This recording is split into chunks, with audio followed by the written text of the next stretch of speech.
asked if they think that their kids are going to live a better life than they do, a huge number of Americans say that they think it'll be actually worse for their kids than it is right now. But what is... Before the invitations and the dress, the flowers, cake, candles, or vows, there was an answer to a question proposed with a ring. Bechtel Jewelers knows that an important part of your wedding happens before the I-dos. We're a diamond store with an engagement and bridal jewelry selection that's both exciting and accessible. On the big day, there's everything else, and there's the ring. Make sure you get this one right at Bechtel Jewelers in Inwood. Rock's Grab and Go is made fresh daily.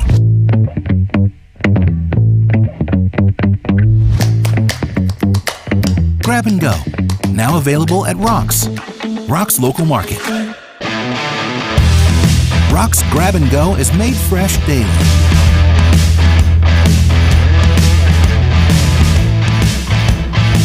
Grab and Go, now available at Rock's local market.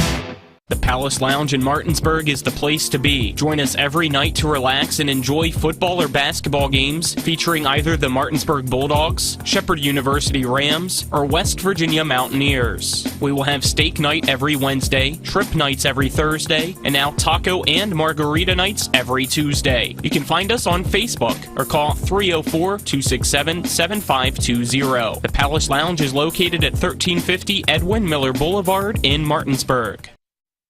When you've been in a wreck, you're hurting, you're confused, the insurance company's calling you. Insurance companies are not your friend. They have a duty to their shareholders, not to you. That's why you need to call us to make sure that you are maximizing what you are entitled to. We've recovered over $100 million for our clients. Every case is different, no result is guaranteed. But one thing's for sure, we'll treat you like family.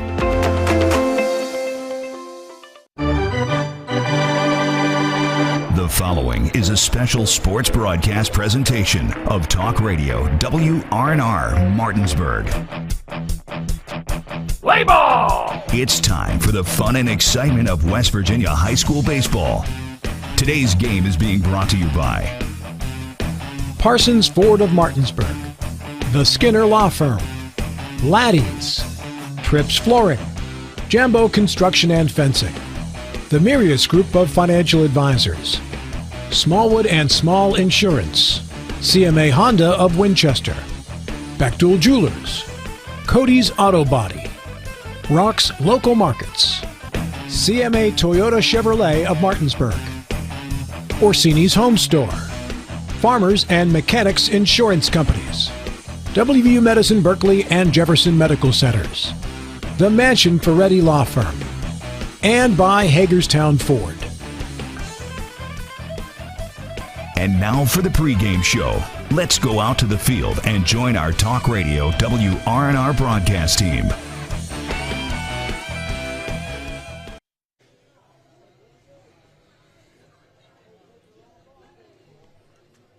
Good evening, everyone, and welcome to Hedgesville, to the Hedgesville Baseball Complex as we pick up where we left off in the bottom half of the third inning between Martinsburg and Hedgesville. If you're wondering why we are not at the game on our original schedule, Musselman at Jefferson, it's because, well, we had this game on the schedule as well, but it was postponed in the middle of the third inning, heading to the bottom of the third between Martinsburg and Hedgesville, and it's a 1-0 game in favor of the Bulldogs.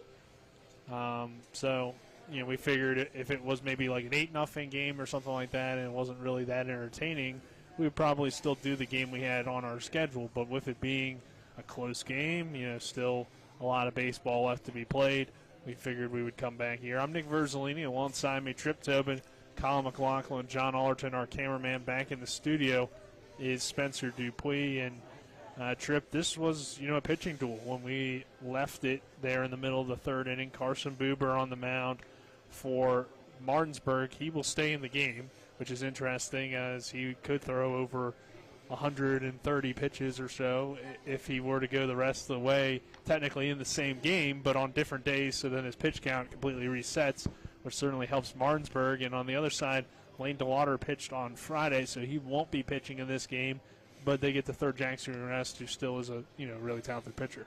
Yeah, Hedgesville is pretty deep in their pitching staff. So, tonight they got Tanner Matthews over there resting. He threw a heck of a game last night. But as far as this game goes, I mean, except for a leadoff single and then a botched pickoff attempt that allowed Canby to go all the way around to third and then a ground out, that's the only run's been scratched out in this game so far. And, if it wouldn't have been for that rain shower that came down to kind of rain things out, I think we were looking for a real barn burner. And, right now we're going to pick up here in the bottom of the third. Looks like, Hedgesville's got their number 9 and they're back to the top. They've made some changes in the lineup based on, I guess, availability and different things. But I expect a really good game tonight from these guys and, see how Martinsburg bounces back from that one-run loss last night and how Hedgesville does after that huge win against Jefferson in 8 innings last night. Yeah, that's the point I was about to bring up, Tripp, was it's different momentum now for these two teams compared to 11 days ago. Yeah, I was talking to Coach Grove before the game. He made a point that, this group has never, in his opinion, this is his words, this group has never won a big game against Jefferson from Little League up. Like All-Stars, JV, varsity, all the way up to this group. So last night he felt like this group kind of got over the hump and felt like they could compete, with those guys now. So, confidence is huge, what they say, this game's 90% mental and the other half's physical. So right now, I think they're riding on a pretty good spot there. They're mentally confident, and that's what it takes to play this game. Martinsburg, on the other hand, very even keel. The coaching staff's even keel. You don't see them get too far up, too far down. They don't get really, really crazy up 2 runs, and they don't really, start to fade after being down 2 runs. So that even keel that they have has produced some really good baseball. And their coaching staff works on the things that, the mistakes they make. So, just 2 great programs. Both have kind of got the monkey off the back with Jefferson, so we'll see what they can do here against each other.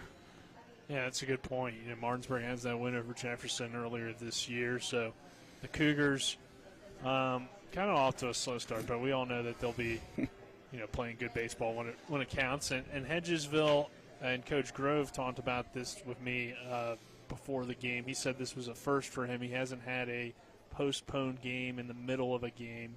Have you dealt with this before, Tripp, as a coach? And how do you, I guess, pick up in the middle of a game? How does it feel different from the coaches and the players' perspective? Well, Martinsburg's up 1-0. Hedgesville's down 1-0. It's just a shortened game. So, they have to, you only got 4 innings here to go.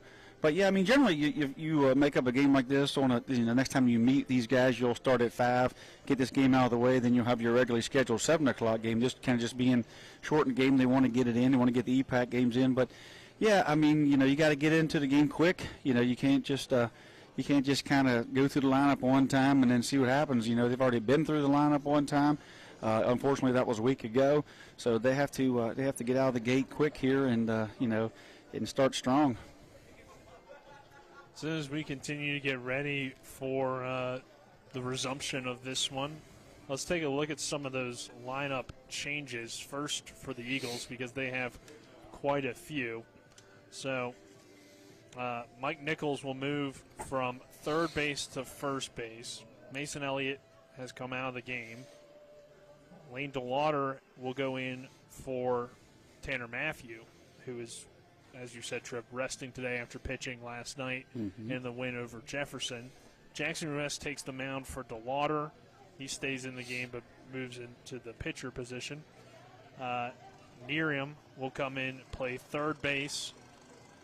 Pedersen will come in and catch. And then Noah Brown is going into left field into the game in Mason Elliott's spot in the hitting lineup. And then Gano will stay in center field. So a lot of moves on the Hedgesville side. Martinsburg, though, it's pretty simple. They're just going to check Eric Grove in, or Isaac Grove, excuse me. He's going to check in, play right field, or play left field, and then Christian Alter's going to go from left to right. Yeah, Hedgesville went complete different. Their 5, 6, 7, 8 guys are all different now than they were. So, they're starting 9 a week ago. Now the 5 of those guys remain. 4 guys are in. And Martinsburg has basically just kind of made one change there with, I believe, with Murphy Clement there, I think, in the Isaac Grove spot there. So, kind kind of like, we've seen Hedgesville. We've seen these teams haven't really settled in yet on the lineup. We've watched Jefferson down there. We talk about them struggling a bit hitting, and they know that. So when you look at their box scores, you see where different guys are getting opportunities. It's early. Those games have a lot of meaning.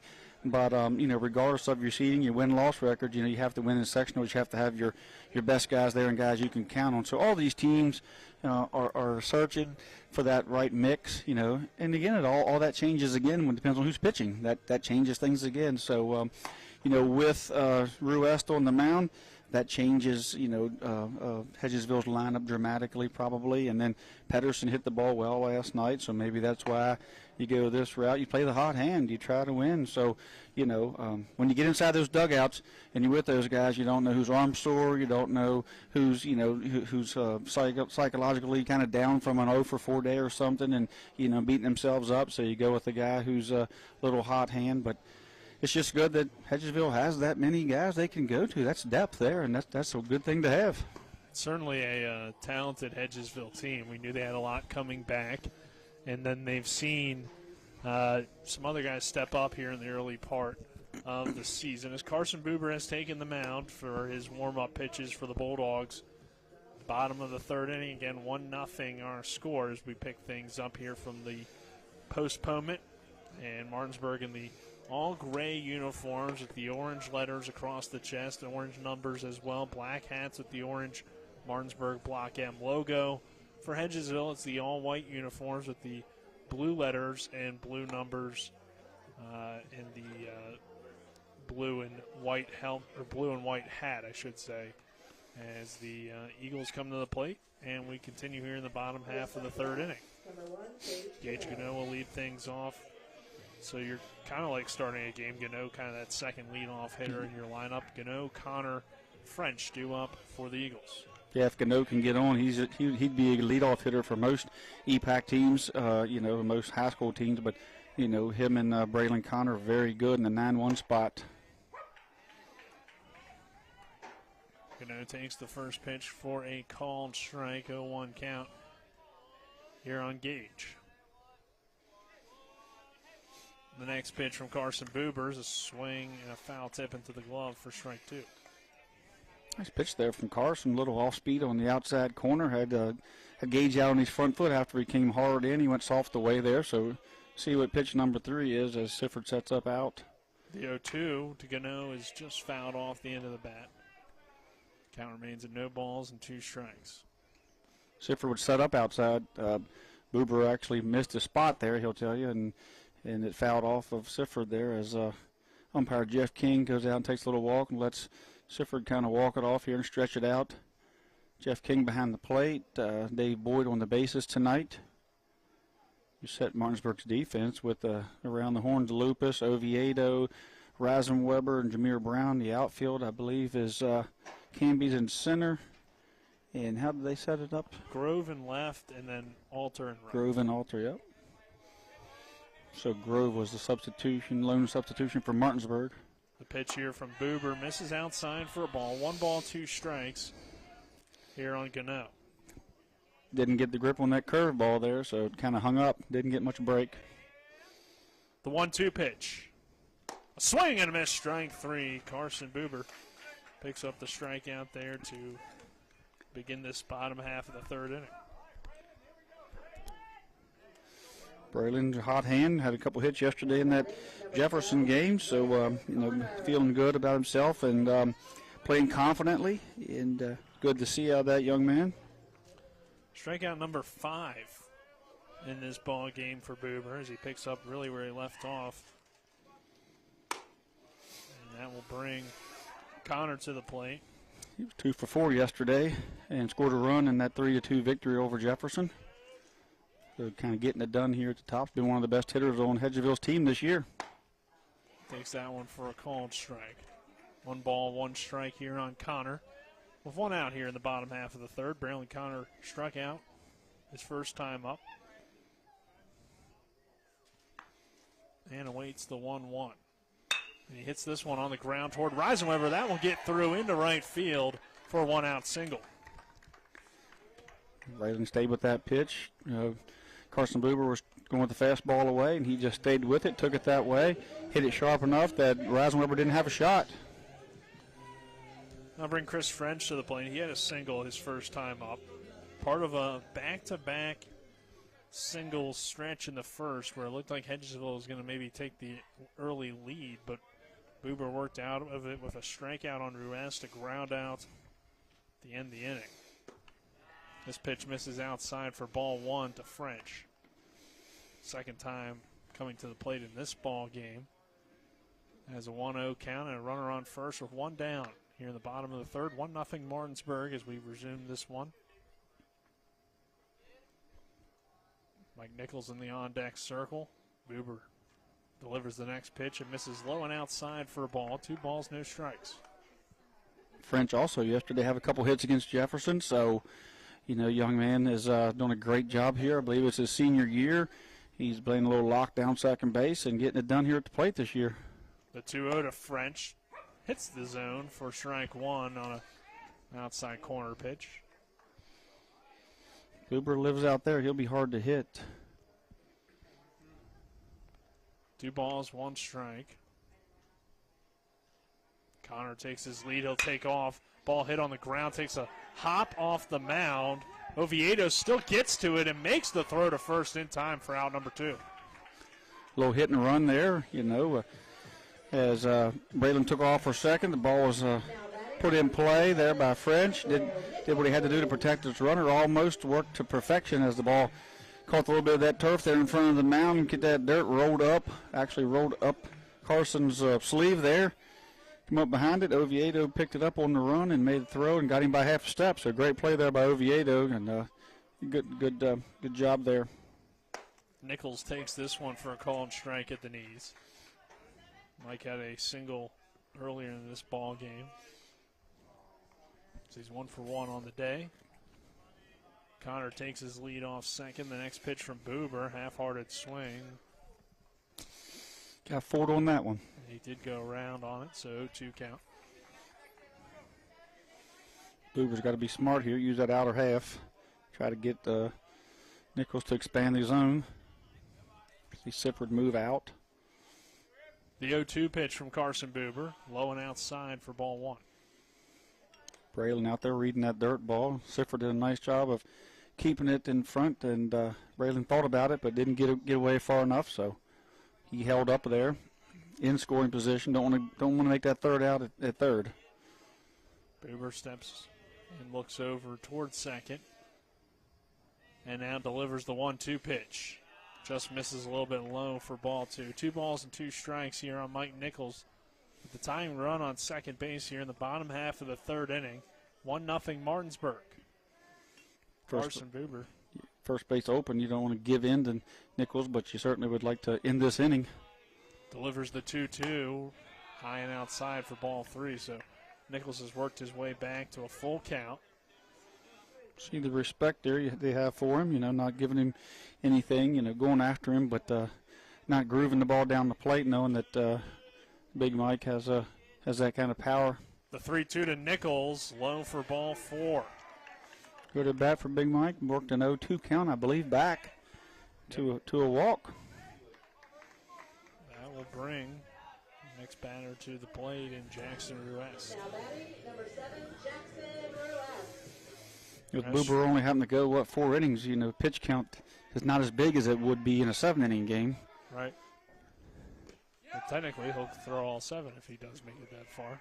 So Might be that night that we go 14, but it just won't feel like it because we got a 3-inning head start. Could be. That's what I was thinking earlier. We'll just have to wait and see as the ball gets away, and that allows the 2 runners to move into scoring position. So all of a sudden, after 2 quick outs to begin this third inning, Eagles got Buber in a jam. Here's a ball hit in front of the plate, landed. Sifford picks it up. They're down to first off the glove of the first baseman, and both runners come around to score for Hedgesville on the error.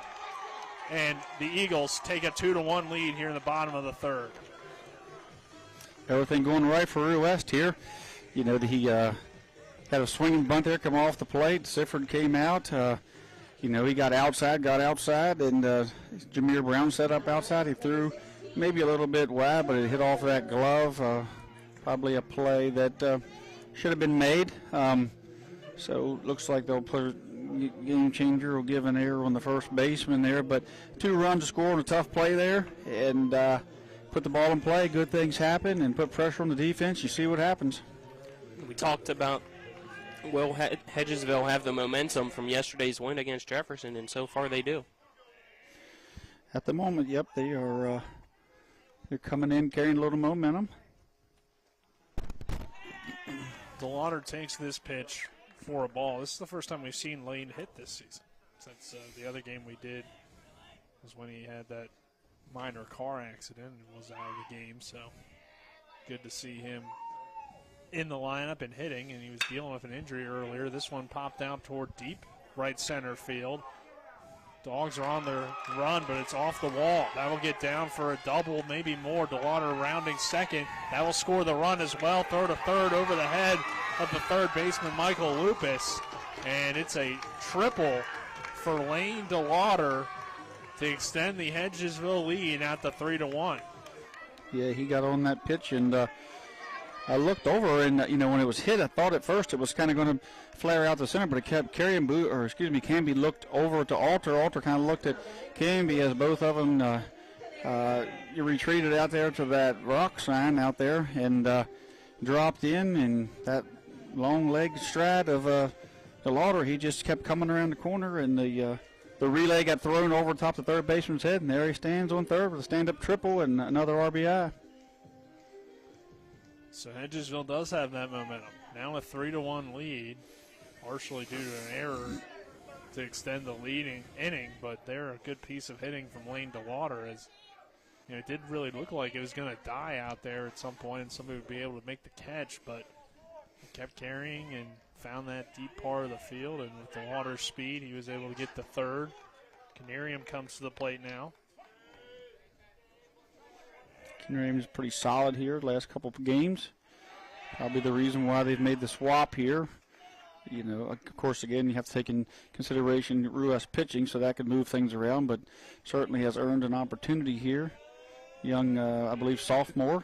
Got a shot last year when Riley Bubb went out.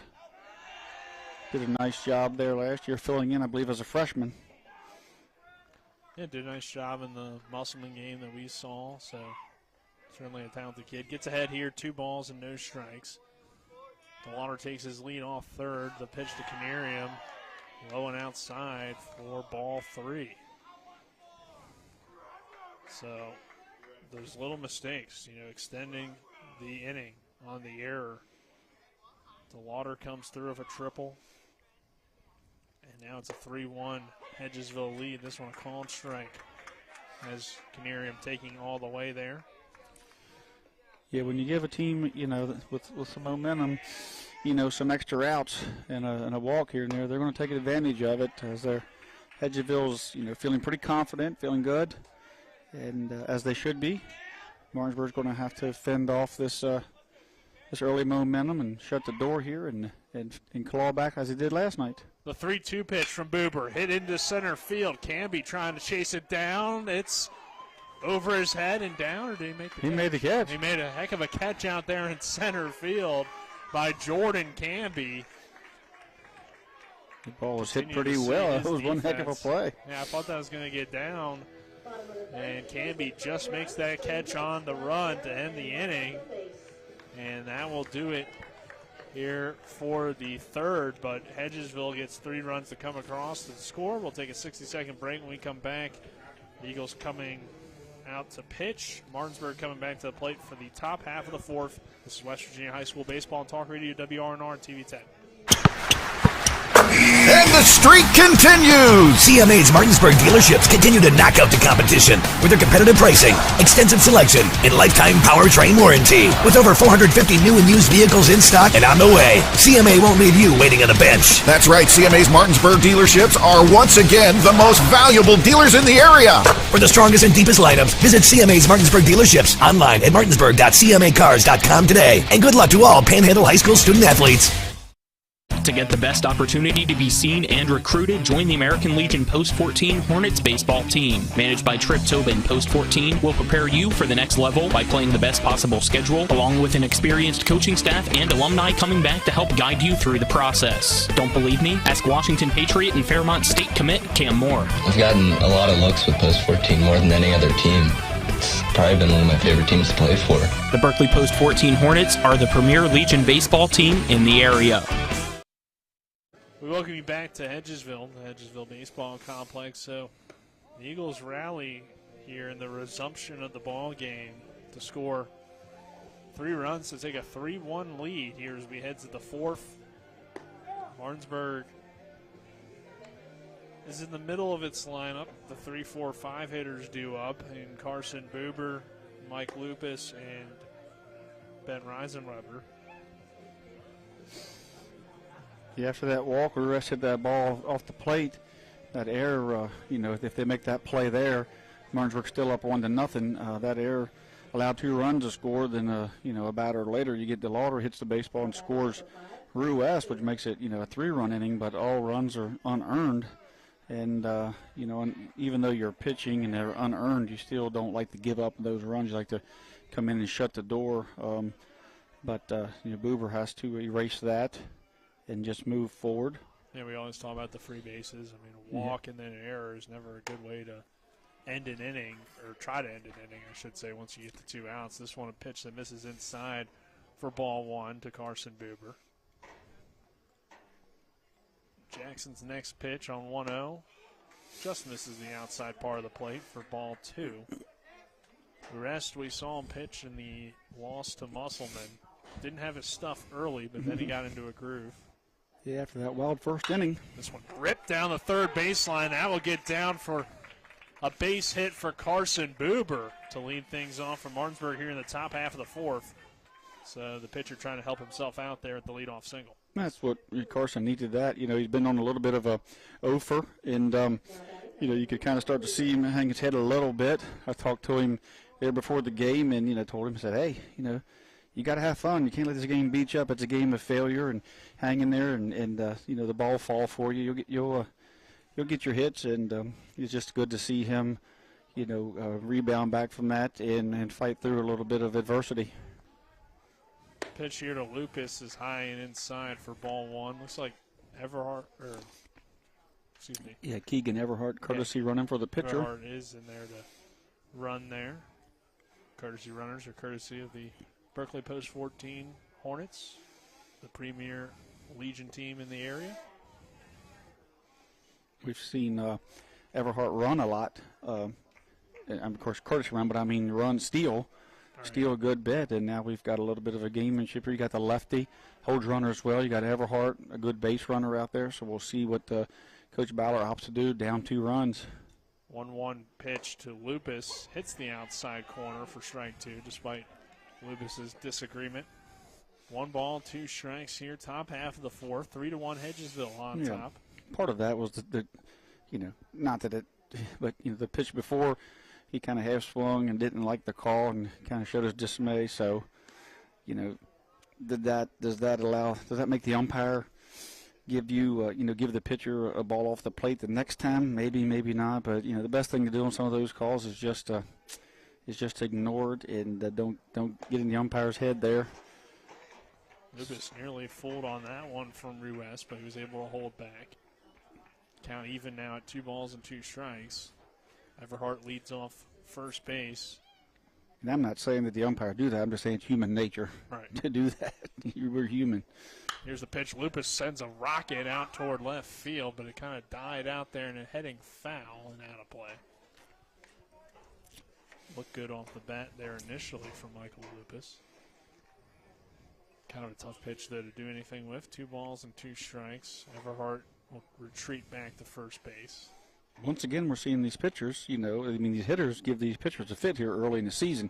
The offense has been really, kind of taken over, even though we've had some low-scoring games. These guys have some really quality at-bats. Everhart might got picked off, and he did.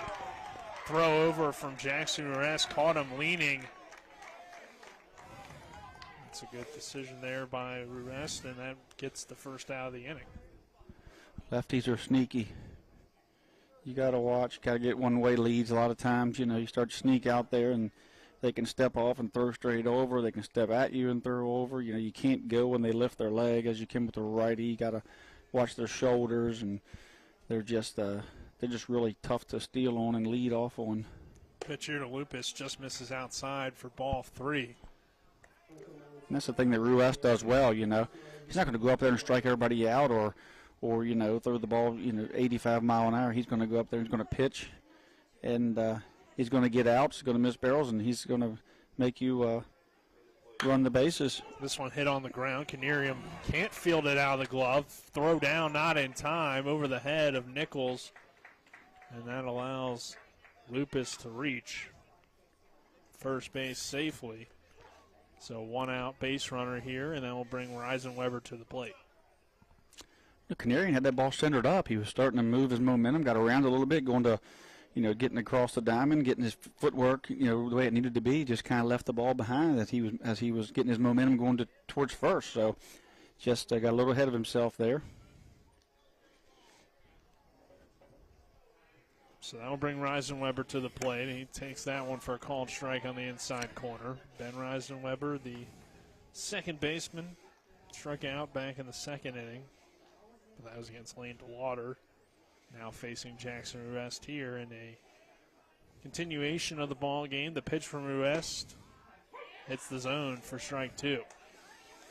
You see what that pickoff does. Now it keeps Lupus tight. Can't get a good jump over there as Ruest shows different looks to him with the slide step and then the kick step as he looks over. The 0-2 taken low for ball 1. So Reisenweber trying to get something going here for the Bulldogs with a runner on first and 1 out. Now trailing Hedgesville 3-1 after leading heading into the bottom of the third 1-0. Here's a pitch that misses low and inside for ball 2. Reisenweber has worked the count back even to 2 balls and 2 strikes. Runner on first base. We got this 6 o'clock game, and one thing about it is the sun's going to play a little factor here to these outfielders. Of course, the pitcher, you can see their hats way down over their eyes. Next pitch, called strike 3. Reisenweber goes down looking for the second out of the inning. That will bring Rubenfall to the plate. Curveball, backdoor curveball, and a righty from the lefty. So nice pitch there by Ruest. Kind of froze Reisenweber. And Ben went away shaking his head. I'm not certain if it was because he didn't like the call or if he just was fooled by the pitch. He didn't like the call. Okay. I'll give him that. I could tell he just didn't like the call. This one low for ball 2. 2 balls, no strikes here on Rubenfall. It was placed in a pretty good spot. I can tell you that as it come around the corner there. Yeah. 2 balls, no strikes. Lupus on first, 2 down. Here in the top of the 4th, throw over, and Lupus playing a little bit closer, gets back over in time. Ruest kind of has that Musselman Trevor Bohr style. They mix things up. They give you different looks. They have different pitches and frustrate you at the plate. There's a pitch that hits the corner for strike 1. 2 balls, 1 strike here on Rubenfall, who also struck out his first time up. The pitch here, fouled down the first base line. Rubenthal started the game last night, went a couple innings there against a good Washington team, got relieved by Ben Reisenweber, but junior coming in, didn't get much varsity time last year, and he's become a staple here in this lineup and producing, playing first, DHing, pitching, he's just really been an asset to the squad. 2-2 pitch is fouled away. Lucky to get a piece of that one. He kind of pulled out. Overall, pretty good game last night between Martinsburg and Washington, which saw Washington get the win in a back-and-forth contest there. Here a 2-2 pitch again to Rubenfall. 2 down, and it misses high and inside for ball 3. Oviedo on deck. Lupus will be moving on this pitch. Let's see if Ruiz throws over. See if he can catch him leaning. Senior should be kind of in a one-way lead. Pitch misses outside for ball 4, so Rubenthal will take his base on the walk to extend the inning. And that will bring Oviedo to the plate. Number 24, Braden Oviedo. He grounded out his first time. Runners on first and second for the Bulldogs. Now trailing 3-1 here in the top half of the 4th. The pitch to Oviedo fouled back. Great cut there by Oviedo. He was right on that. See what Ruiz does with that information as he tried to get that fastball by Oviedo. It was kind of a fastball up and out, and he was right on it, just missed it. 0-1 pitch now to Oviedo with runners on first and second for the Bulldogs. Ruiz looks back, checks Lupus at second, and this one popped up into center field. Gano on his horse. That's going to hit off that center field wall and score at least one. Only one as Lupus comes around from second to score, and Oviedo's got a stand-up RBI double. That ball's a home run if it goes just to the right of that, at that 7-11 mark. It hit that big green, that big purple monster out there, but if it would be on just to the right of that, I believe he could have cleared that 7-11 mark as it hit right up there on top of that that dead center or right center. It hit that purple-blue screen out there. Yeah. Looks kind of purplish, but it's blue. Yeah, that's blue. I'd say it's Eagle blue with the gold trim around it, but nonetheless, Oviedo hit it a long way. He did, yeah. That was a shot by Brendan Oviedo. And this one taken for a called strike. So 3-2 now our score. Brown coming to the plate. And he'd love to come through here after that error that extended the inning in the last half. The freshman with 2 runners in scoring position could really make up for it. The pitch here from Arrest on 0-1. Pop a foul down the first base line. Straighten that one out just a little bit, and that's trouble down there and right. Jameer Brown, but instead it's an 0-2 count with 2 down and runners on second and third. Ruiz looks into his catcher and gets ready to deliver the 0-2. And the pitch low for ball 1. So Rubenthal standing down there at third base. Oviedo on second. And a 1-2 count. The pitch to Brown. High for ball 2. Yeah, Brown's a big man over there at first. He's kind of his first year over there. Not exactly sure from our angle how far the throw was out on that, but certainly looking to get those runs back regardless of how it ended up out in the right field. The 2-2 hit on the ground past Mike Nichols. That will score at least one. The throw home, Oviedo slides out at the plate, but we are tied at 3 on the RBI single from Jameer Brown, and we head to the bottom of the 4th. Tied at 3 between Martinsburg and Hedgesville. This is West Virginia High School Baseball on Talk Radio WRNR and TV 10. I pre-planned my funeral to make it easier on my family. They were relieved to know I'll get just what I want. My family actually thanked me for taking matters into my own hands. Turns out having this awkward conversation wasn't awkward at all. Pre-planning is my choice. There are certain things about me my family may not know. Now they won't need to guess. The choices are yours. The peace of mind is theirs. Pre-plan your funeral with Brown Funeral Homes and everything will be taken care of. Find out more online at brownfuneralhomeswv.com. Brown Funeral Homes, here for you. Whether it's a strain, sprain, or fracture, WVU Medicine Orthopedics and Sports Medicine in Charlestown and Spring Mills now offers same-day appointments. No referral is needed unless required by your insurance carrier. WVU Medicine Orthopedics and Sports Medicine offers the exceptional care you expect for the injuries you don't. For same-day appointments at WVU Medicine Orthopedics and Sports Medicine, call 304-725-BONE. 3-3 our scores. We welcome you back to the Hedgesville Baseball Complex. Bottom of the 4th inning. Noah Brown coming to the plate. What a throw from Lane DeLauder in right field to keep the game tied at 3. He might not be pitching tonight, but he threw at least one strike. Yep. Yeah, he ground ball got through. Great piece of hitting by Jameer. Went with that outside pitch, drove it into right field, and Oviedo tried to come around from second to score the second run on that play, but Lane's Lauber come up throwing, threw a strike to Patterson, and we had a bang-bang play at the plate, but clearly Oviedo tug out before he got to the plate by half a step there. So we're at Pedersen here in the lineup, and then it will be Brown. Okay. Pedersen, the catcher, just made that tag. He will take the first pitch outside for ball one. Sophomore, subbed in here in this game for Yasiel Rivera Sosa. Yep. Next pitch to Pedersen, hit hard up the middle. That will get through for a base hit. So it's a leadoff single for Hedgesville, and so far the bats doing a lot of damage in this reset of the ball game. That was a 1-0 pitcher's duel when the rain came down. Number 17, Noah Brown. Noah Brown coming in, taking Mason Elliott's spot. Mason was playing first, but with this change up in the lineups here,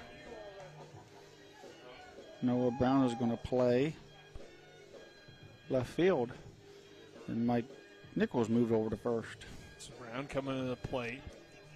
Runner on first base in Pedersen after the leadoff single. Carson Buber trying to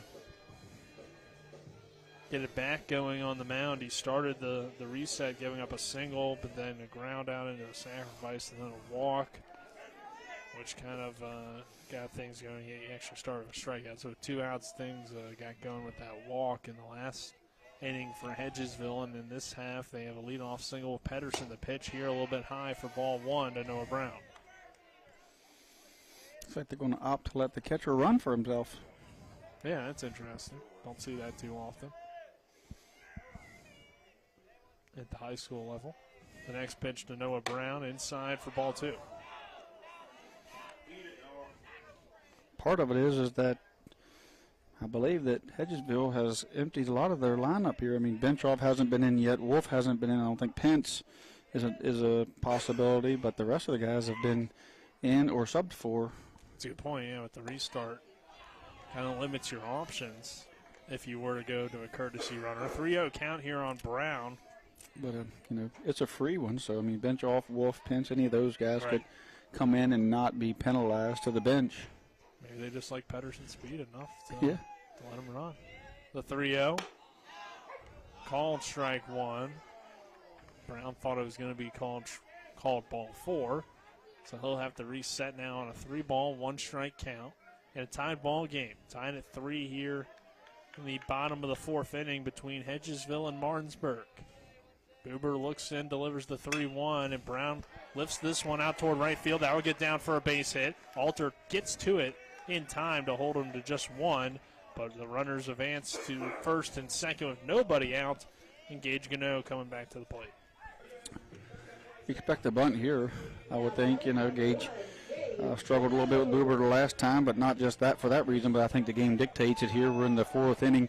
If you can get the lead and get Martinsburg down to their final, 3 at-bats and put some pressure on them here, top of lineup coming up. If you can get that bunt down, get those guys over.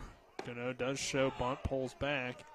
And as we know, Gage has the speed that he could even reach on a infield bunt single. Great speed. He can drag bunt. He's got a lot of tools there. Offensively, getting things done. He's up in the box, so it probably tells us that he's going to bunt. Jameer needs to come up and field that bunt. 1-0 misses and gets away from the catcher, Landon Sifford, and now he doesn't have to bunt. Runners on second and third for Gano, and he can swing away on a 2-0 count. So an excellent situation for the Hedgesville Eagles. Yeah, that ball got away from Sifford there. Sometimes when they squirt a bunt, you get a little anxious to go out and get it. Not quite sure if he got crossed up or if it was the bunt attempt that got him, but the 2-0 to Gano hits the zone for strike one.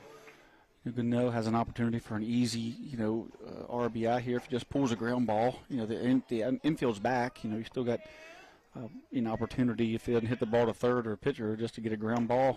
2-1 misses inside. Great job, though, by Sifford to hold on to that one. And field it, or if not, that runner could have came around to score from third. 3-1, Pedersen standing on third base for the Eagles. And then Noah Brown on second. The pitch here, low for ball 4. The bases are loaded for the Eagles, and it's back to the top of the order with a Braylon Connor coming to the plate, who's swinging a great bat. Yeah, Braylon's hitting the correct, swinging the bat well, and Buber's in a little bit of a jambo jam here, and interesting to see. I would assume Martinsburg will pull the corners up and try to keep this thing close at this point, keep the middle back for a double play, and try to stay out of a big inning. Buber needs a strikeout. That's the best way to get out of innings. But certainly,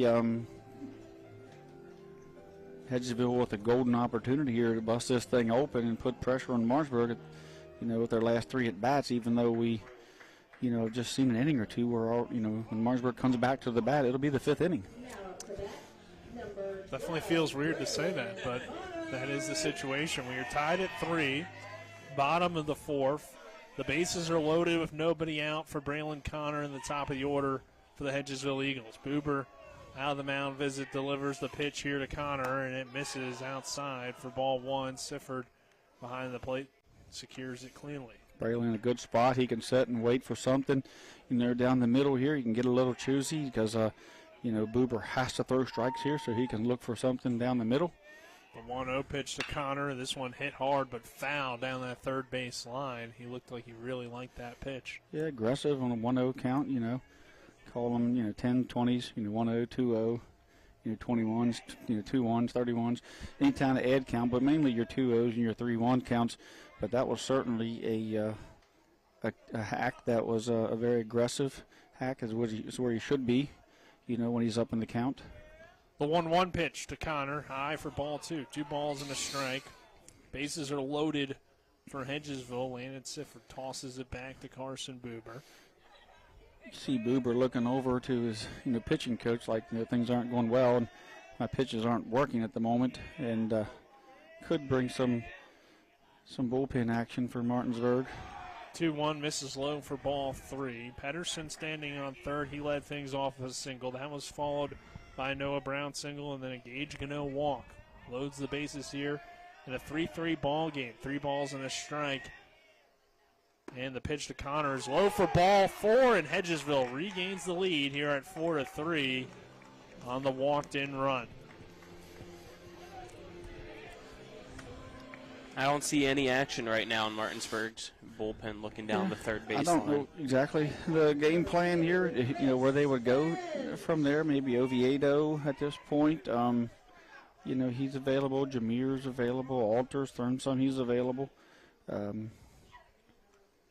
Swing and a miss here from Chris French. As far as what's, the guys that aren't in the game at the moment, they're not, I don't think there's any guys there that throw much, so it would probably come from a defensive position should they go for a change. This one misses outside. 1 ball, 1 strike. We can presume that Michael Lupus would be starting against Musselman, I would figure. Presumably. Yeah. We can presume and assume, right? Yeah. 1 ball, 1 strike here. This one bounces in front of the plate. This could be trouble. Runner comes around to score. It's 5-3 Hedgesville. Noah Brown taking off. And things just aren't going Martinsburg's way at all here to this afternoon, evening. As, it started off really solid. You had 2 outs, but then you gave up a walk. An error extended the inning. You came back to tie it, so you showed some fight, but Hedgesville seems to be getting those extra breaks at this point to extend the lead now to 5-3, and 2 runners are still in scoring position, nobody out. Yeah, the free bases hurt. The 2 singles that were earned, but the 2 walks and then, of course, the pass ball, or the wild pitch at that point, are on Carson Buber there. So he's got to show some adversity here. It's an EPAC game. Still got, plenty of times. Only a 2-run game. He needs to get some grit here. French fouls that one off. I think Martinsburg's doing a good job. I agree with going out and talking to him, but I also agree with letting him get an opportunity to gut it out here and see what he can do here against an EPAC opponent in a big spot, when things just aren't going well at the moment. 2-2 to French, swing and a miss, strike 3.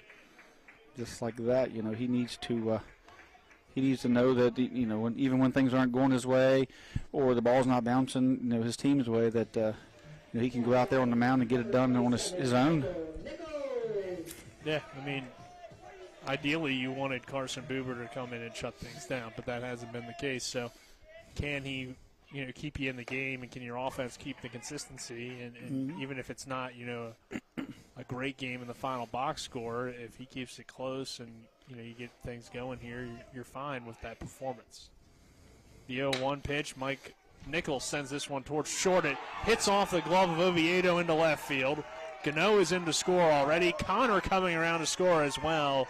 And it is 7-3 Hedgesville, and you can't have that, just misplays on the ball from your defense.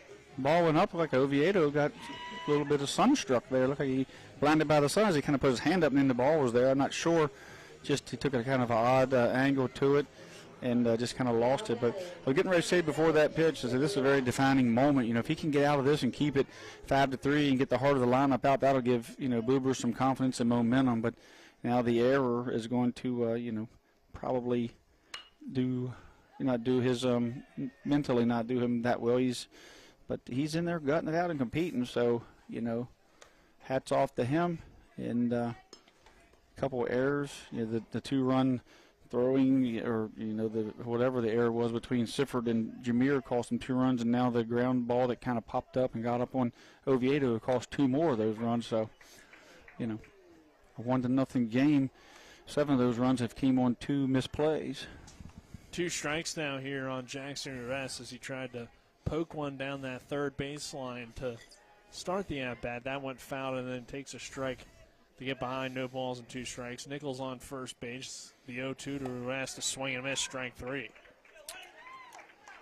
Fooled Ruas there. He was going to try to poke it, and then the ball came in, and he decided to take a hack at it. Lane DeLauder led things off with didn't lead things off, but continued the scoring in the third with the triple he hit last time up. Nichols on first base, 7-3 lead for the Eagles now on top of the Bulldogs. A big swing and a miss there from DeLauder for strike 1. It is unfortunate from the Carson Buber perspective of it does look like he's kind of got it back now after 2 strikeouts, but an error allows Hedgesville to extend the lead out to 7-3. Yeah, the ground ball is probably going to give up a run. I mean, Oviedo was back. Right. But certainly you'd end up, get a man on second with, maybe an out, or you get out of that game, get out of that inning, depending on, what happens. But next pitch to DeLauder, a swing and a miss for strike 2. 1 ball, 2 strikes, 2 down, 7-3 Hedgesville. Bottom of the 4th inning. We've seen Ruest in the Mussman game give up 4 runs and everything went the wrong way, and he just gutted it out, and that turned into, a really good game between him and Jason Myers that night. 1-2 pitch here to DeLauder is lifted out toward left field. Grove is on the run, and Isaac Grove makes the catch for out number 3. But Hedgesville scores 4 in the bottom of the 4th. And it's 7-3.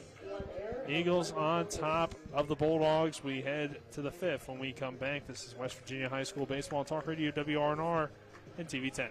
The Palace Lounge in Martinsburg is the place to be. Join us every night to relax and enjoy football or basketball games featuring either the Martinsburg Bulldogs, Shepherd University Rams, or West Virginia Mountaineers. We will have steak night every Wednesday, trip nights every Thursday, and now taco and margarita nights every Tuesday. You can find us on Facebook or call 304-267-7520. The Palace Lounge is located at 1350 Edwin Miller Boulevard in Martinsburg.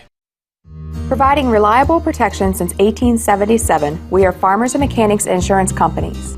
From small beginnings and over a century later, we maintain our dedication to our policyholders to provide dependable insurance protection and excellent customer service. Protecting everything from your home to your business has never been easier.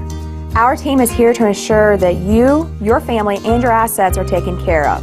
We enjoy giving back and doing our part to keep Martinsburg a great place to be. We welcome you back here to the Hedgesville Baseball Complex. Eagles 7, Bulldogs 3. So we head to the fifth inning. Nick Verzolini alongside me, Trip Tobin, Kyle McLaughlin, John Allerton, our cameraman. Back in the studio is Spencer Dupuis. Jackson Ruest on the mound for the Eagles as we begin this fifth inning, Trip. And Martinsburg was down 3-1. They fought back to tie things at 3, now down 7-3. But we know the Bulldogs obviously aren't going to go down without a fight. It'll be Alter to lead things off. 9-1-2 hitters due up. Yeah, Martinsburg, Jackson knows he has a tough task in front of him. He knows there's 9 guys in that lineup. They're going to do what they have to do to get on base and get on and get over and try to get in. So, he's got a 4-run lead here now. So he may, attack the strike zone a little more with his fastball. But I'm not sure it'll change his approach too much. Hit on the ground toward Nichols. First pitch, 1 away as Nichols steps on the bag for out number 1. Update from Musselman Jefferson, top of the third, and Musselman is up 5-0 on Jefferson. Baden Hartman has thrown 2 clean innings. He has 3 strikeouts and given up no hits, no runs. On the other side, Ryan Hefner has gone for Jefferson, and he has given up 7 hits and 5 runs, and so Musselman is in control at the moment after 2 innings against Jefferson. Seems like Musselman's really starting to get into a groove. Yeah, Hartman's on the mound, 2 clean innings and already has 2 base hits. So, that young man's going to have a tremendous season. Canby fouls this one away. You start to see him kind of getting his groove a little bit after coming back from basketball, and see him struggle on the mound early a couple of times, but now he seems to settled in, got some bullpens probably, and a little confidence there, and been in the cage, so watch out if he catches fire. The 0-2 to Canby. This one hit hard into center field. That will get down for a base hit. Gano gets to it quickly to keep it in front of him for just a single. But a 1-out single for Jordan Canby, and Landon Sifford comes to the plate. And we get to see the Musselman Appleman Thursday. Yeah. We'll be at Appleman Park as they take on Martinsburg. Musselman's got one heck of a stretch of games, as they play 4 or 5 days in a row there, and they go up to play some quality teams at Morgantown this weekend. So see what they're made of on a long stretch of quality games. Breaking ball from Ruest. Ruest finds the zone for strike 1. Jordan Canby on first base for the Bulldogs. Landon Sifford coming to the plate. Struck out his last time up back in the third. The pitch here taken for a called strike 2. 0-2 count on Sifford. Canby on first. Paul had some arm side run. It's tough for a right-hander to hit when the left-handers are running the ball away from you there. So that's a great pitch by Ruest. The 0-2. Sifford hits it on the ground toward Canerium. That takes a bounce. No throw. Then after Connor picks it up off the bounce. But we've seen a few balls take some awkward bounces over there on that left side of the infield. Hey, you got the awkward bounces, and you even look over there if you're tuned in on TV10 or our YouTube page. The shadows really playing issues with the third baseman as well. Good. Because right there where the third baseman is still in the sun. Yeah, it's a tough spot right there. Getting a courtesy runner, Keegan Everhart. No, it's going to be Wilt for the catcher, looks like.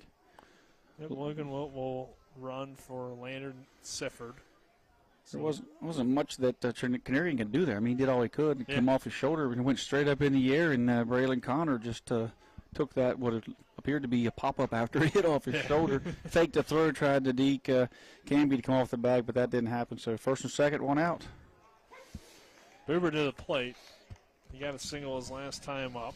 Speed on the bases if he can find a gap. And Wilt can really get around the bases over there at first, running for Sifford. 1 out here in the inning. 7-3, Hedgesville on top. Ruest trying to work out of the Jambo Jam. Here's a ground ball hit toward Braylon Connor. He throws the third, and they get the lead runner. Smart play by the Eagles, by Canerium to cover, and also Connor to make that throw. Yeah, that all starts with Canerium understanding where the ball's taking the shortstop. When the ball takes you to your right or towards third, you're supposed to go that way because that makes the throw tough to throw across your body back to second, and it makes a long throw to first. So great job there by the two there, Canerium and Braylon Connor, for making a hard defensive play look, pretty routine. 2 outs here in the inning. Mike Lupus comes to the plate. He takes that breaking ball for a called strike 1. So Rest again starting the batter with a curveball or off-speed pitch. 7-3 lead for Hedgesville. Runners on now, first and second for the Bulldogs. The pitch here with 2 down. Lupus lifts this one into right center field. That'll get down for a base hit. 1 run is coming in to score. The throw home, not in time. And Martinsburg gets a run back now, 7-4. Mike Lupus with the RBI single. Runners on the corners, still 2 down, and Ben Reisenweber coming to the plate. Yeah, Martinsburg not giving up. They're putting the ball in play. Ruest isn't a big-time, strikeout guy. He'll get multiple strikeouts as he moves the ball in and out, but he does throw to contact. And the trick is, if you're going to throw to contact, to do what Ruest does and not get the hard contact. Unfortunately, the two, Camby and Lupus's both fly balls were, we call them what they were, kind of capped off into the bat bloops. They weren't hit real hard or liners. This one taken for a ball to Reisenweber. 1-0 count, runners at the corners for the Bulldogs with 2 down here in the top half of the 5th inning. This game resuming from a few Fridays ago where we had the rain out in the middle of the game. And this one taken for a strike on Reisenweber. So postponement picked back up here at 6 o'clock in the bottom of the 3rd inning, where Hedgesville came back from 1-0 to take a 3-1 lead. The Bulldogs would respond with 2 runs in their half of the 4th. And then in the Hedgesville half of the 4th, they took a 7-3 lead with 4 runs. So the offenses came out of the postponement with a lot of offense here. Hedgesville made a lot of changes. Martinsburg pretty much kept things the same. A 1-2 count here on Ben Reisenweber. 7-4, Eagles on top. Runners on the corners for the Bulldogs. Jackson Ruest looks over and delivers the next pitch and misses outside for ball 2. Ruest pitching. First and third, and you wonder maybe why Lupus isn't going, but you got to be safe here. You're down 3 runs. You got a left-hander on the mound. You don't want to get picked off here. You don't want to get in the rundown. Doesn't help you. That run scored and helps some, but it doesn't help as well. 2-2 hit on the ground towards second. Fritz will toss it over to Connor for out number 3. Bulldogs, though, do get a run back. 7-4 our score. We'll head to the bottom of the 5th. Hedgesville on top. This is West Virginia High School Baseball Talk Radio, WRNR and TV 10. We are excited to announce that Comparion Insurance Agency, a Liberty Mutual company, will be at the 26th Annual Home Show on March 25th and 26th at the Martinsburg Roundhouse. Comparion Insurance agents and Martinsburg residents Glenn Mocker and Chad Williams have access to many insurance companies, allowing them to find the right coverage at the right price for you. From home and auto to life and pet insurance, they have you covered. Be sure to visit them at the show. If you can't make your way over to them, give them a call or send an email. They can't wait to meet you. At the Berkeley County Health Department, our motto is Prevent, Promote, Protect. Since 1935, our mission has been to provide clinical and environmental services to protect the health of the general public. We're committed to building public health in our community by offering a wide range of services, including blood pressure screening, breast and cervical screening, family planning, counseling, lab testing, and more. We perform health inspections to make sure the restaurants you visit are clean, and we prepare and coordinate plans to respond to all hazards. The Berkeley County Health Department, 122 Waverly Court, Martinsburg. Here as Tripp takes a selfie of us, and our score 7-4. Hedgesville on top of Martinsburg. Nick Verzolini alongside me, Colin McLaughlin, John Arlington, our cameraman. John was not ready for the selfie, so now Tripp will take a photo of him. So John, I thought, man, John's good looking, but it was still on selfie mode. Right, yeah. Oh, there he is. That's a good one. Bottom of the 5th, though. Can you hear him coming to the plate? Carson Buber on the mound.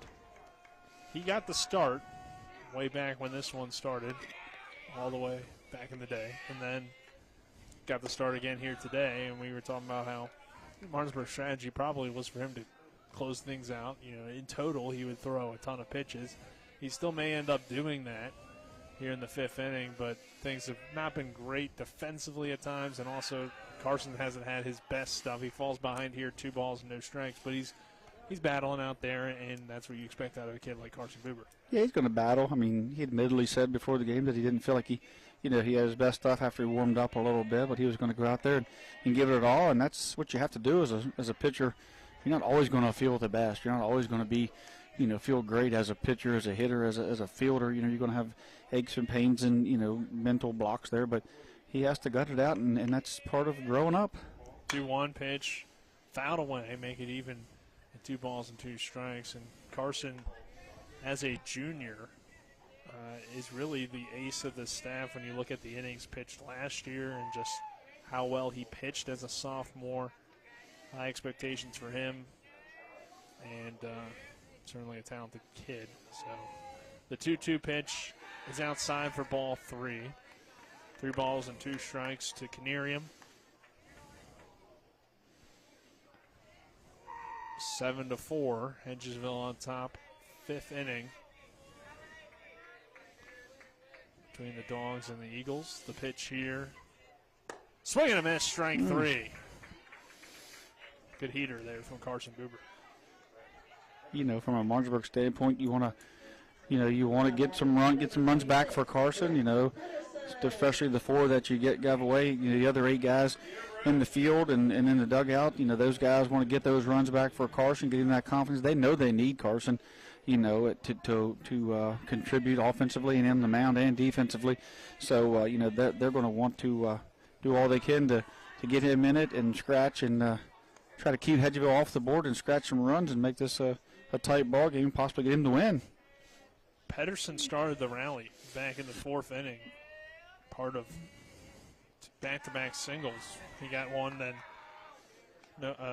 Noah Brown got one, and then we had a walk from Gano. So bottom of the order came through for Hedgesville last time to get it back to the top with the bases loaded, and that's important for our team to be successful. A 2-0 pitch hits the zone for strike 1.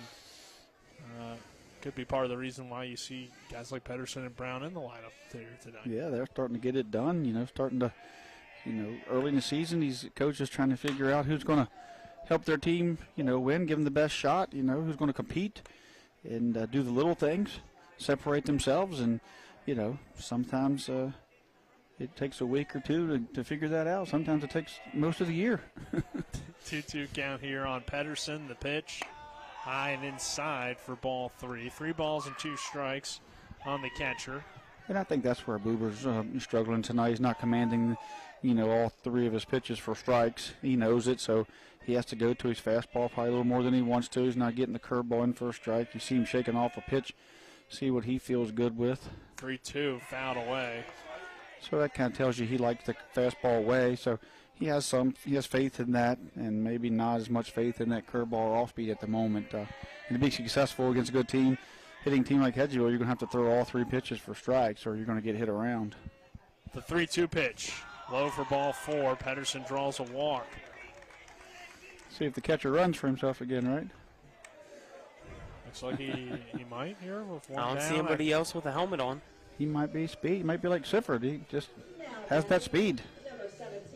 Of course, they did run for Sifford. Yeah, they run for Sifford because Martinsburg does have a few guys over there that can really run the base as well, and Keegan Everhart and Logan Wilt, 2 guys that can really get it done, on the bases. So they are blessed in that area. I'll bring Noah Brown to the plate. He'll take the first pitch for a called strike.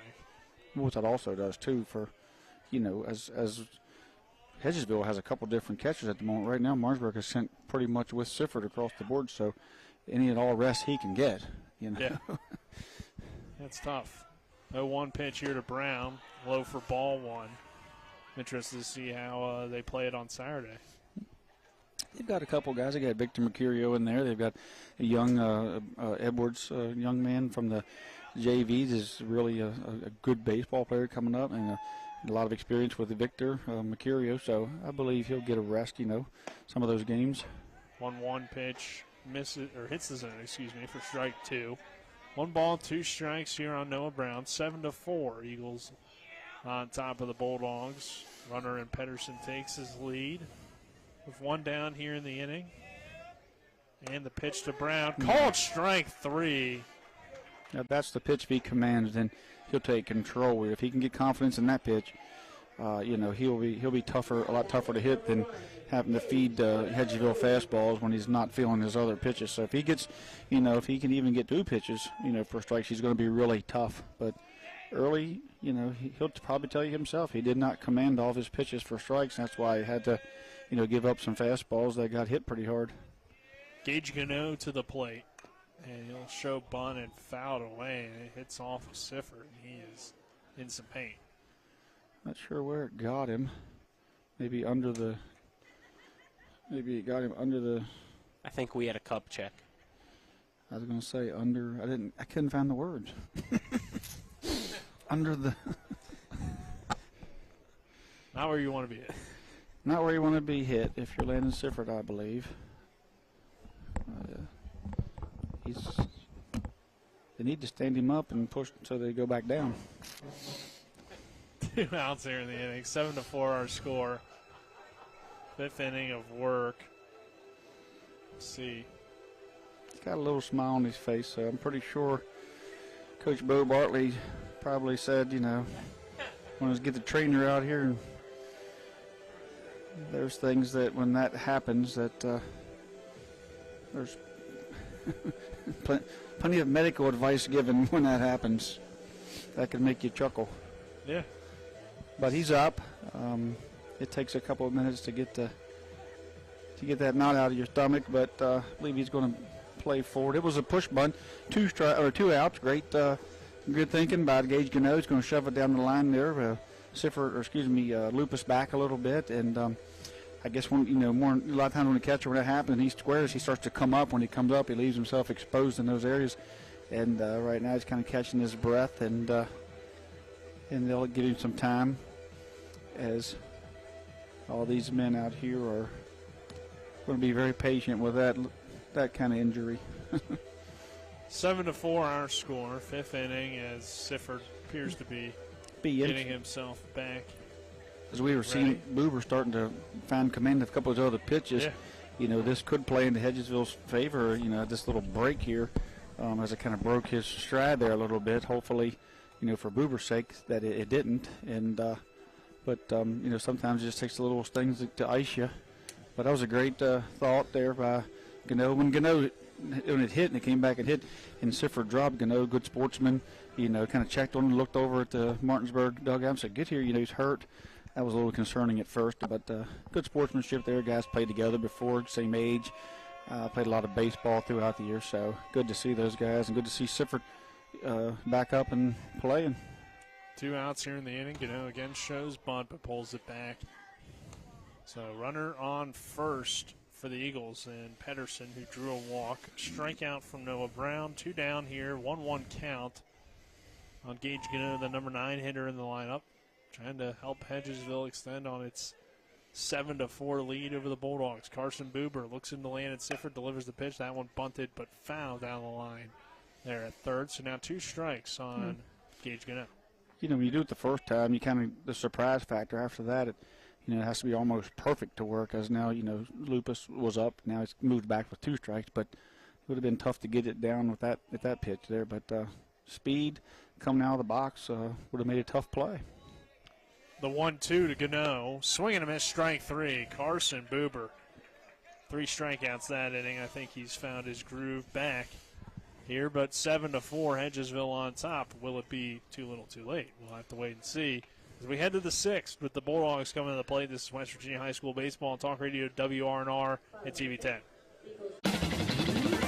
Looking to buy a home in the Eastern Panhandle? Thinking about making that big move but don't know where to start? Then call Chris Ross and the Milestone Real Estate Group. Chris is a Martinsburg High School graduate and knows the local market, and he's proven it for the past 15 years at Milestone Real Estate Group. Looking to sell or buy a home? Phone 304-579-7349. That's 304-579-7349. Or go to callchrisross.com. Making milestones is our business.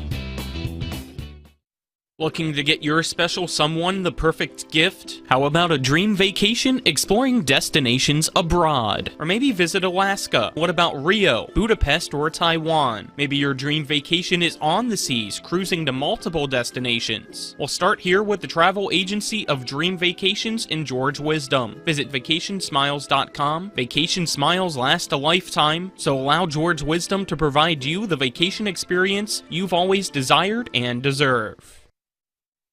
We begin the 6th inning here in Hedgesville with our score Hedgesville 7, Martinsburg 4.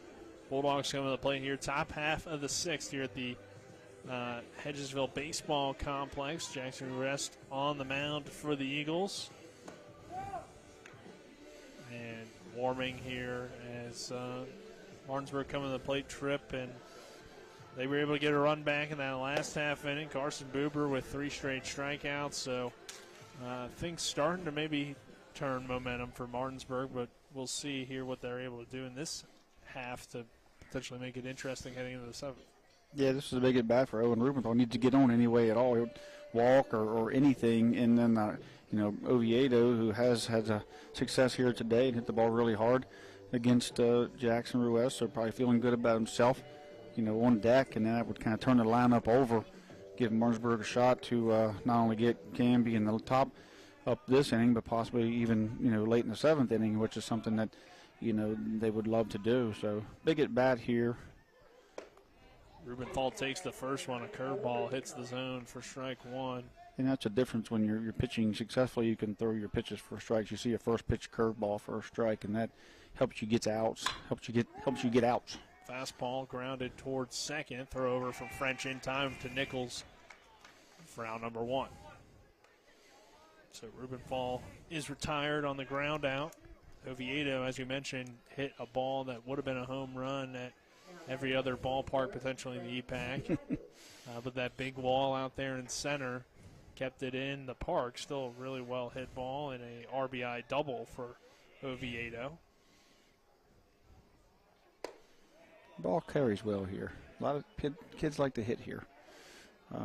Little bit of a shorter fence out there, for the most part, except for the monster there in the center, the batter's eye. But the rest of it's shorter fence, and ball carries well. And by shorter, I mean the height of it. Right. The depth of this field is a little shy of what Musselman and Martinsburg's P.O. Faulkner Park, but still a good shot to get it up out of here. You don't see any markers out there. This pitch, a called strike. Strike 2 here on Oviedo. 1-2 count, 1 down, 7-4. Hedgesville on top. Jackson Rest getting a steady diet of off-speed curveballs. Delivers the next pitch, hit on the ground towards short. Gonna be a tough play for Braylon Connor. His hat fell off, which kind of, I think, prevented him from making the throw, but Oviedo's pretty quick. I don't think he would have been able to get him anyway. He went to the hole. He did a heck of a job just to get there, and there was just no play. It was hit. It wasn't hit sharp enough to, for him to get an ability for a throw over there, but also that allowed him to get to it. So Oviedo's getting pulled out for maybe a pinch runner, and I heard Coach Aaron Bowler say go warm up. So, it could be that he's the guy that's going to come in and relieve. It looks like should Buber go out in the 7th and have problems, or if his day's over. So Spar will come on here. 6th. Mm-hmm. 2 more innings to hit for 6 more outs. They got to get if Hedgesville. Martinsburg down to 5. We're only in the 6th. Yep. Top of the 6th. You say only, like this game's been going super long for you since we started in the 3rd. I think we know now. Technically started on March 17th. It's been a long game. Yeah, it's been, so we should do some research, see if this is the longest game ever. Well, there's been a lot that, guys make up games later in the season that got rained out or started, or I'm sure we're not even close to that. A lot of times you'll have these games resumed, especially like in the 4th or, inning, like on a doubleheader where you'll just come in and finish up that game and start their other game, maybe bang the JV game or move it to the other site, things like that. It could, be a month later. The 1-0 count misses outside for a ball, 2 balls, and no strikes. I think that's the first curveball that we've seen miss in a while. He's been throwing them. He's certainly commanding his pitches pretty well. He's not missing much unless I think he wants to miss. And Ruest will throw over there to check Spar over there at first base. Going to see if Spar's got his thinking cap on. Can't get picked off here. Can't steal here. You just got to you got to chip away at this game and try to get play base to base at the moment. The pitch to Brown, low, but called a strike. Kind of a delayed call there, but called strike one there on Jameer Brown. Jameer's got tall, big legs there. He pulled those pants up to his knees so he can show that strike zone. Might get him thrown out, though. 2 balls, 1 strike. The next pitch to Brown just misses a little bit outside for ball 3, so 3-1 count here. Spar on first base on after the Oviedo single. Pinch running for him. We believe Oviedo may come in to pitch the next half inning for Martinsburg. The pitch here on 3-1 is in there for strike 2, and Brown thought he had ball 4, and I thought maybe he did as well, but called strike 2. I do see him warming up in the bullpen. Yeah, I think they're going to give him a chance. If Buber goes out, you would certainly want to have, him ready, someone ready, and maybe Buber maybe his day's ended, we don't know, but at least they got Oviedo ready, either way. 3-2 misses inside for ball 4, so runners on first and second for the Bulldogs, and Christian Alter coming to the plate to hit. And we got a pit mound visit here on Jackson Ruest after he got the ground out to begin the inning, a single given up, and now a walk, so good time here for a mound visit. It's really similar to last inning. It started with a ground ball, and then Martinsburg was able to get runners on first and second with 1 out, but they continue to try to chip away. I haven't had a run yet this inning. You'd think in Martinsburg's mind even though you started with a ground ball last half inning, definitely had an opportunity multiple times to get more than 1 run across the plate. Alter to the plate. Canby in the on-deck circle. Obviously, with Alter being the number 9 guy, you'd like to get through him here without Canby coming to the plate with only 1 down. Yeah, big spot here. Of course, they're all kind of big spots at the moment when you're down. It feels like every bat is a big spot, but actually, at this point they are. You have to have an approach. Take some pitches, make the pitcher work, see if he'll give you a free base. Because you just got to get on at this point and turn it to give it to the next guy in line, pass it down. As I say. The 1-0 pitch misses outside for ball 2, 2-0. Now we're starting to get some motion over in Hedgesville's bullpen as well. Number 8, I believe. Number 8, yep. Yeah, okay, so that would be Mason Elliott, I believe. So he's warming out there.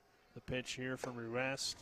That one hits the zone for strike 1. 2 balls, 1 strike. Runners on first and second for the Bulldogs. Down by 3 with 1 out here in the top half of the 6th inning. Lights are on now here at the Hedgesville Baseball Complex. The pitch to Alter, a big swing and a miss for strike 2. Yeah, that was a nice off-speed pitch that kind of ran away from Alter. The lefty hit, like I said, has that little arm side movement that kind of moves away from the righty, and that was just a great pitch by Ruest. 2 balls, 2 strikes. The next pitch from Ruest, swing and a miss, strike 3. 2 outs now in the inning, and Jordan Canby coming to the plate. Still with 2 on, so a chance still to do some damage for Martinsburg, but some big pitches there from Jackson Ruest to bounce back. Canby in a good spot here. I mean, he can, big hot hitter behind him with this Sifford and Lupus and, Buber and Lupus, but he can also tie this game with 1 swing if Ruest makes a mistake, and Ruest has seen him leave the park, so he'll respect that. Good pitch there to get ahead. Unfortunately, the game dictates that you probably have to take there, and Ruest knows it, so he grooved that one. And Canby probably have that one back. 2 for 3 on the day is Jordan Canby. Well, in the game, not on the day, since this is a continuation of a game postponed. But 0-2 count here on Jordan with 2 down and 2 on for the Bulldogs. 7-4 Hedgesville on top of Martinsburg. Ruest looks back at the runner on second base and delivers the 0-2 pitch, and it's a waste pitch outside for ball one. Ruest, nice sequence here, as he knew that down 3 runs that Martinsburg was probably taking till they got a strike, so he grooved that strike, and then changed his eye level with a little bit of a down and away curveball for a strike, and now same thing. That one just missed on the 1-2 to bring the count even at 2 balls and 2 strikes. We started that one in the left-hander batter's box and brought it back in, so a lot of movement on his pitches, and he has the one pitch that has the late movement. So the 2-2 to Canby, hit on the ground towards short. Connor throws to second for French. He steps on the bag for out number 3. And we ended the bottom of the 6th with Hedgesville on top 7-4 over the Martinsburg Bulldogs. Eagles coming to the plate looking to add to this lead. This is West Virginia High School Baseball and Talk Radio, WRNR and TV 10. We're back at 60. Looking for some nightlife? Then look no further. Laddie's Bar and Grill has a full bar and kitchen, pool table, and entertainment with great food at affordable prices. You can dine in or carry out by calling us at 304-263-5233. Laddie's is open Monday through Saturdays from 8 a.m. to 3 a.m. and Sundays from 10 a.m. to 3 a.m. We serve breakfast all day long, and our lunch and dinner specials are posted every day on our Facebook page. So stop on in to Laddie's Bar and Grill, located at 107 Lutz Avenue in Martinsburg. Jambo Construction and Fencing Company, LLC, is a veteran-owned and operated company right here in the Eastern Panhandle, West Virginia, that specializes in decks, fencing, and hardscaping. Find us on Facebook at Jambo Construction and Fencing to see more of the projects we've completed. For a free estimate, you can call Bo Bartley at 304-268-5452 or Jamie Gall at 304-279-5053. We are licensed and insured in the state of West Virginia, and as Martinsburg alums, we say, Go Bulldogs. Jambo Construction and Fencing Company. To the Hedgesville Baseball Complex. Looking for his Lane Trip Tobin, Colin McLaughlin, along with John Allerton, our cameraman, back in the studio, Spencer Dupuis, and Trip. Game getting started just now at Washington. And Jefferson still trailing 5-0 in the Musselman one. 5-2 now, 5-2. Going into the 5th. 2 outs. Musselman's got 2 outs, nobody on. So Washington or Jefferson trying to make a little comeback there. Patriots and Cardinals are playing at Washington at the moment. Cam Moore's got a hit for Washington as Cam Gills toes the rubber. He's just given up two base hits in the second inning. One to Alex Bromwell, one to Jackson Engel with 1 out with no outs and no score here on top of the second. Spring Mills has been on first and second, nobody out against Cameron Gill. Tyler Cover is on the rubber for Spring Mills.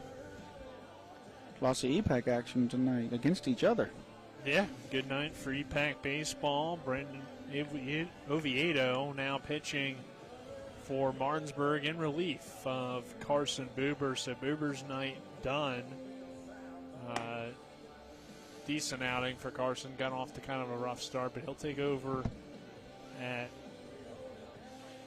it wasn't a bad time to get him out, I think, because he found some success, confidence back, and a lot of the runs on the board were errors that got him there, but also he knows he put too many guys on with some walks too as well. So, and he just wasn't able to throw all his pitches for strikes tonight, and that allows a team to sit back and hit your fastball. If that's the pitch that you're going to.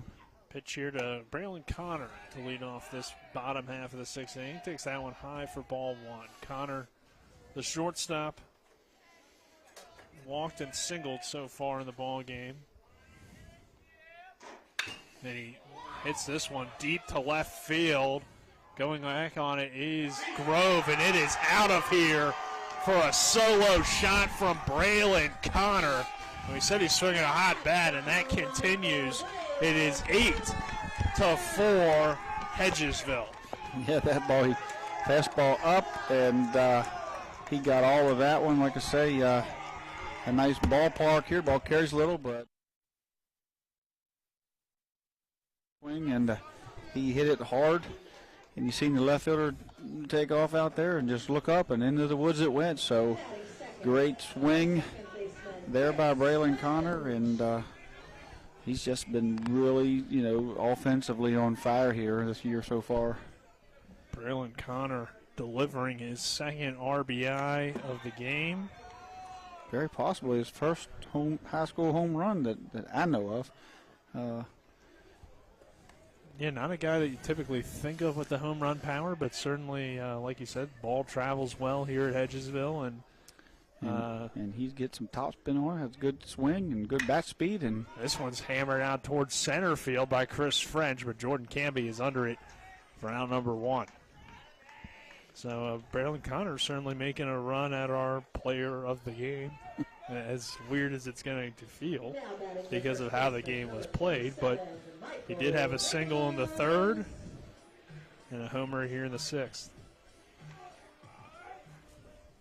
Jackson Rivest quietly becoming a leader here on this team, a senior.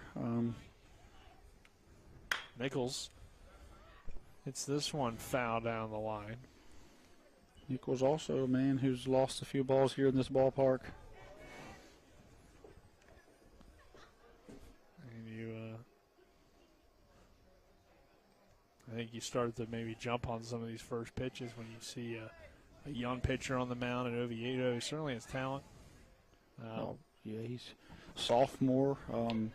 You've seen what he can do at the plate earlier. You've seen what he can do at shortstop and then second base. We see what he can do on the pitcher's mound. He's just a big asset to this club at a very young age. I think he got a few innings at varsity last year. I know he pitched a lot in the JV games. Yeah, I mean, when Boober pitched last year, and even sometimes when Lupus would pitch, he would come in and play that right. defensive role and generally get hit for. So he didn't get a lot of defensive at-bats, but he did, varsity at-bats, but he did get some defensive innings. Yeah, I was saying on the mound, but he gets a strikeout here, and I think he pitched a little bit in some of their lesser competitive games. Yeah, but still. And he pitched, in the JV level as a freshman, yeah. And he strikes out Mike Nichols here. So 2 outs, and Ruess coming to the plate. He has pitched well for the Hedgesville Eagles, and he sits in here on a 2 outs, 8-4 lead, and Ruess sends a chopper towards short. Boober comes up, throws it over to first for out number 3, but not before the Braylon Connor solo shot to deep left field. It's 8-4 Eagles as we head to the 7th, looking to close things out here against Martinsburg. This is West Virginia High School Baseball and Talk Radio, WRNR and TV10. We're back in 60.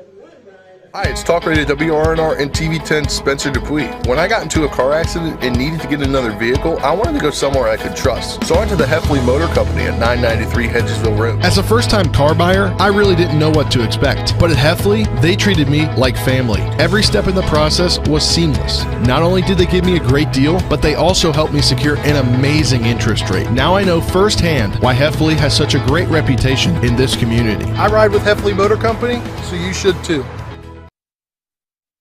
Hi, it's Talk Radio WRNR. Hi, it's Talk Radio WRNR and TV10 Spencer Dupuis. When I got into a car accident and needed to... Remember when you were a little kid and saw your first deer? Oh, how cute. As an adult, maybe you've had a different experience. Where'd that come from? Bambi mess up your dream machine?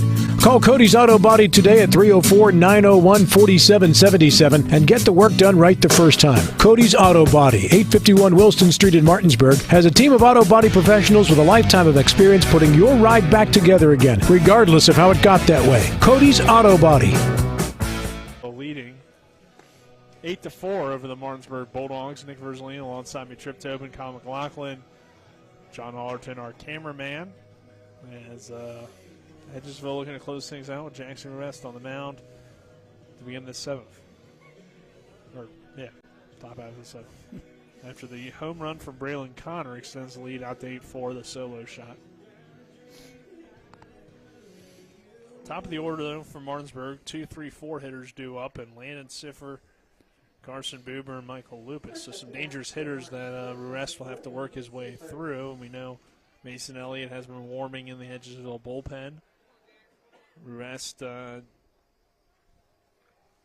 got into a Jambo jam, but got out of it in the last inning of work. Here he starts Landon Sifford with a first pitch strike.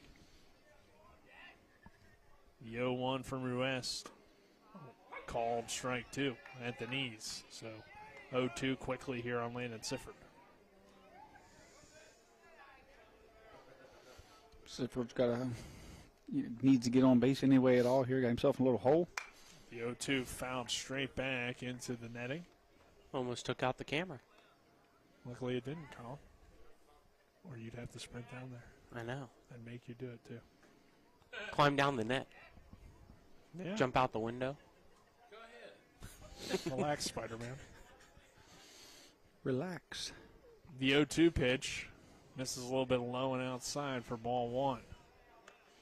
1 ball, 2 strikes here on Landon Sifford. His team trails by 4 as we begin the 7th inning. Martinsburg down to its final 3 outs. And the pitch from Jackson Ruest. Breaking ball called strike 3 on the outside corner to begin the 7th. Beautiful pitch there from Ruest. It's been working for him all night. Yeah, he's really been able to play some of those secondary pitches, and his fastball speeds up because of his off-speed pitches, and he keeps you guessing. So it's just a tough guy to hit. Next pitch to Buber looked pretty similar, and it starts him with a strike at the knees. 0-1 here on Carson Buber. Next pitch, swing and a miss, strike 2. Rest. Starting off this 7th inning, going right at these Bulldog batters. Buber, the number 3 hitter in the lineup. He's followed by the cleanup man, Michael Lupus.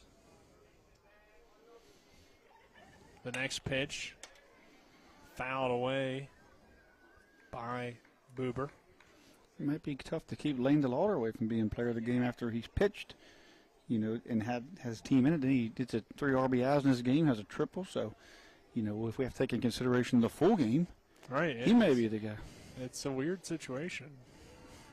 We could have 2. We could do the player of the first 3 innings when we were playing on March 17th, or the player of the last 4 innings. So Lane DeLauder at the plate, he's 1 for 2 with a triple and 3 RBIs, but on the mound he threw 3 innings of scoreless or one-run baseball. Yeah, that one hit toward the dugout. Luckily, everybody got out of the way in the Hedgesville side. His pitching line for this game is 3 innings, 1 hit, 1 run, none earned with 4 strikeouts, and only 1 walk. So, the run was unearned. So that's a pretty good day for you. Braylon Connor, though, was that diving catch? Was that against Musselman, or is that in this one? I can't remember now. He had that diving catch in one of the games we were here. We're going to have to go back and watch it. Here's a swing and a miss for strike 3. Ruest saying, hey, don't forget about me, as he gets the strikeout here for out number 2. Yeah, I was about to say, back-to-back punch-outs. If he can get a 3rd one to end the game, it's hard to make this argument.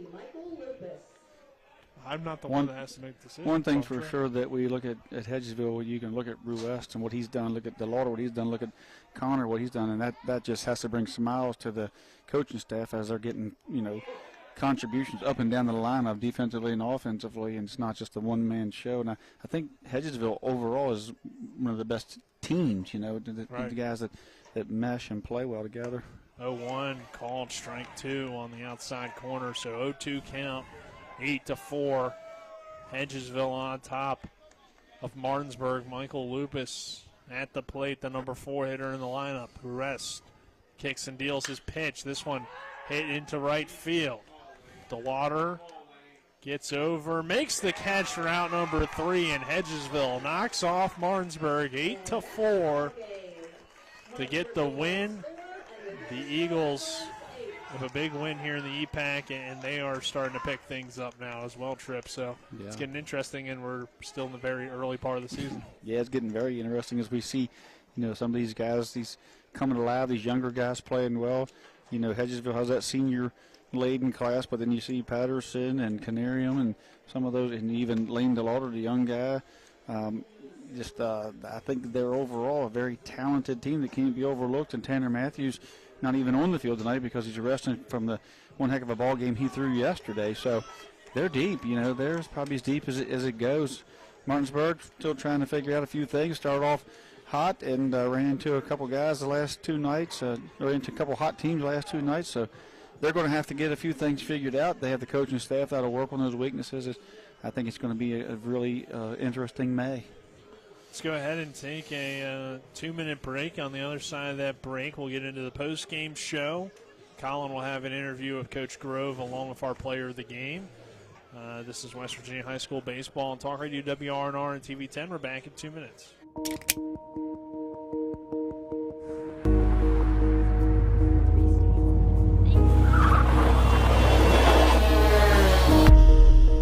You've been in an accident. The choice of a lawyer may be the biggest decision you make for you and your family's future. At Mansion Ferretti, we offer a free consultation and no fees until we win your case. Call us today and protect your future. Mansion Ferretti, when you need justice.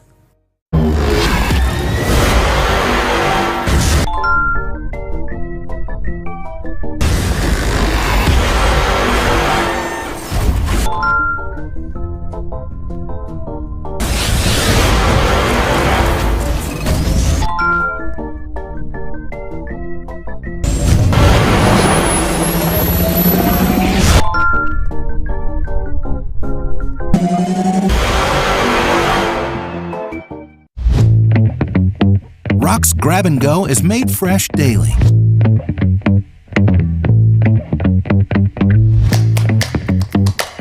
Grab and Go, now available at Rock's local market. Rock's Grab and Go is made fresh daily.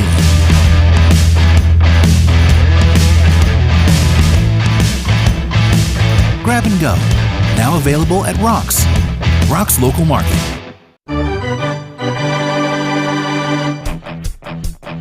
The game may be over, but don't go away just yet. We've got a complete game recap, analysis, stats, the player of the game, and we'll prepare you for our next broadcast. All on the postgame show. So let's return to the field and rejoin our Talk Radio WRNR broadcast team.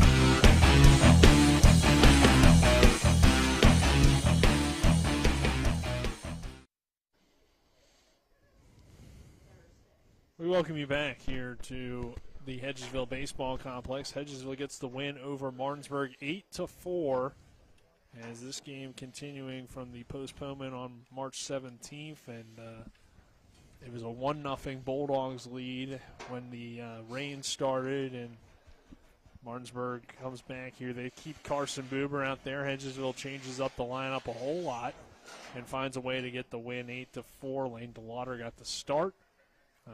And then Jackson Ruess came in here in this game and pitched really well. But we get into our post-game show brought to you by Rock's Local Markets with convenient locations around the Eastern Panhandle. Rock's, fast, fresh, friendly. Nick Verzolini alongside me, Trip Tobin here on the post-game show. John Allerton, our cameraman, and Kyle McLaughlin will have our post-game interview. Back in the studio is Spencer Dupuis. But let's get into our game summary brought to you by the Farmers and Mechanics Insurance Companies. When it comes to your home, auto, farm, or business, they're trusted, reliable, and experienced. Call them at 304-263-0809 or go to fmiwv.com. Trevor, when we look back on it, like I said, it was 1-0 Martinsburg lead heading into the bottom of the third. We hit the rain. The Eagles come out with 3 in the bottom half of the third. Martinsburg would answer, though, to tie things back up at 3 in the fourth. Then a 4-run fourth inning for Hedgesville. Extends their lead out to 7-3 at the time. Martinsburg gets 1 run back in the fifth. Bottom of the sixth, we get the home run from Braylon Connor. And it's 8-4 Eagles. They get 8 runs on 7 hits, 2 errors. And then Martinsburg 4 runs on 8 hits. Just a really good all-around performance for Hedgesville, and this is a complete team win, especially when you really went into your bench and made those substitutions. Good job by Coach Grove to make those adjustments based on who's been playing well since that game, and just a really solid win for the Eagles. Yeah, it's a solid win. I mean, it just shows the depth that Hedgesville has. You know, when they're able to set Tanner Matthew after throwing, and then having very good comparable guys that can come in. I mean, the game that they started, a week or so ago, they made their 5 through 8 guys were completely taken out and replaced with other guys that could play, and they exploded for 8 runs in 4 innings off of one of Martinsburg's better pitchers. So, that's got to be very something that they can hang their hat on and get some confidence. You got young catcher Pedersen who comes in, gets on base a couple of times, does a great job behind the plate. So, he's pushing the senior Rivera Sosa to be better. But, it's always great to have two good catchers because, you don't want to wear out. Braylon Connor out there on shortstop leading his team, and then now is making some offensive getting some extra base hits. Rue West, French over there, solid at second base, doing his job. Gano out in the outfield. So, they're a tough team to beat, and they're getting deeper in pitching. You get, you got the pitching you got last night, and the pitching you got today. This is just a great team that, that's on the roll right now. And we'll send it down to Colin. He's standing with our co-players of the game. Colin, take it away. Thank you, Nick and Tripp. I'm down here with your co-players of the game. I think mostly it was because you guys wanted me to feel even shorter than I already was. You had to go with two tall people instead of one. But I'm here with Jackson Urest as well as Lane DeLauder. Congrats on the win, guys. And I'm starting with you because 11 days ago you were the starting pitcher in this one and held them to 1 run. And then today a triple, 3 RBIs. Just talk about the win. We started off a little bit. Like yesterday we had a great win, so I think that carried over to today. And we were all fired up from the get-go, no heads down, no nothing. We were all fired up, came out here swinging the bat hot. He came out here throwing strikes. That carried the team. We all had our heads high, just ready to go. Speaking of those strikes, it really seemed like, Jackson, for you today, it was the breaking ball that you were really able to control. Just talk about your performance there on the mound. Breaking ball is pretty much what it's always been for me. A lot of people say fastball is my secondary pitch, and I don't necessarily think they're wrong. So. Back-to-back wins now against 2 of the premier teams here in the Eastern Panhandle Athletic Conference. Just talk about the confidence that you guys have after these 2 wins and your plans for the rest of the week. We can't take these teams slightly. We got to come out tomorrow against East Hardy, come out hot, ready to go. Can't take them slightly. It's not going to go our way that we want it. Then for you, Jackson, specifically today, what do you think was the biggest difference? Like Lane said earlier, I think the win yesterday boosted everyone's confidence, and we came out excited. And honestly, I didn't think they were ready to play like we were, but we came out and did our job. So. All right, guys, appreciate it. Congrats on the win. I'll swap you guys out now with your coach. Congrats. Wait for Coach Grove here. Send it back up to you guys for now so that I can grab his attention. Thank you, Colin. Thank you, Jackson and Lane. I think he's got him. Yeah, so quick. Colin's quick with it. Back down here now with Coach Eric Grove of the Hedgesville Eagles. Coach Grove, congrats on the win today. It really seemed like yesterday's momentum carried into today. I think so. And, I think that these kids just needed a win like that yesterday. And timing is good and starting to find the barrel a little bit. Bottom of the lineup's producing. And Jackson was himself. He struggled a little bit tonight. I think he needs about a week off. But overall, good team effort. Made a few careless errors, but that happens in baseball, and I'm sure Martinsburg feels the same way. So just happy to come out on top. Heard you with your team there in the huddle talking about potentially wanting to go 5-0 this week. How much would just that mean to your program and propel them for the rest of the year? Oh, for sure, because we lost a pretty careless game to Greenbrier East on Saturday, and really left us a little bit not where we needed to be. So then to come back out and to play the caliber of teams we played these 2 days is what we have to do and what we expect, and it doesn't always happen that way. This is a short season, or it's a long season and a short game and a short season. So hopefully that we can just carry this momentum. We got East Hardy coming up tomorrow. They had 4 home runs in 1 game already this year, so got to get them. Then I don't know much about Mountain Ridge, and then Spring Mills will probably face their stud on Friday night, so we got a lot of work left to do. All right, anything else that you want to add, Coach?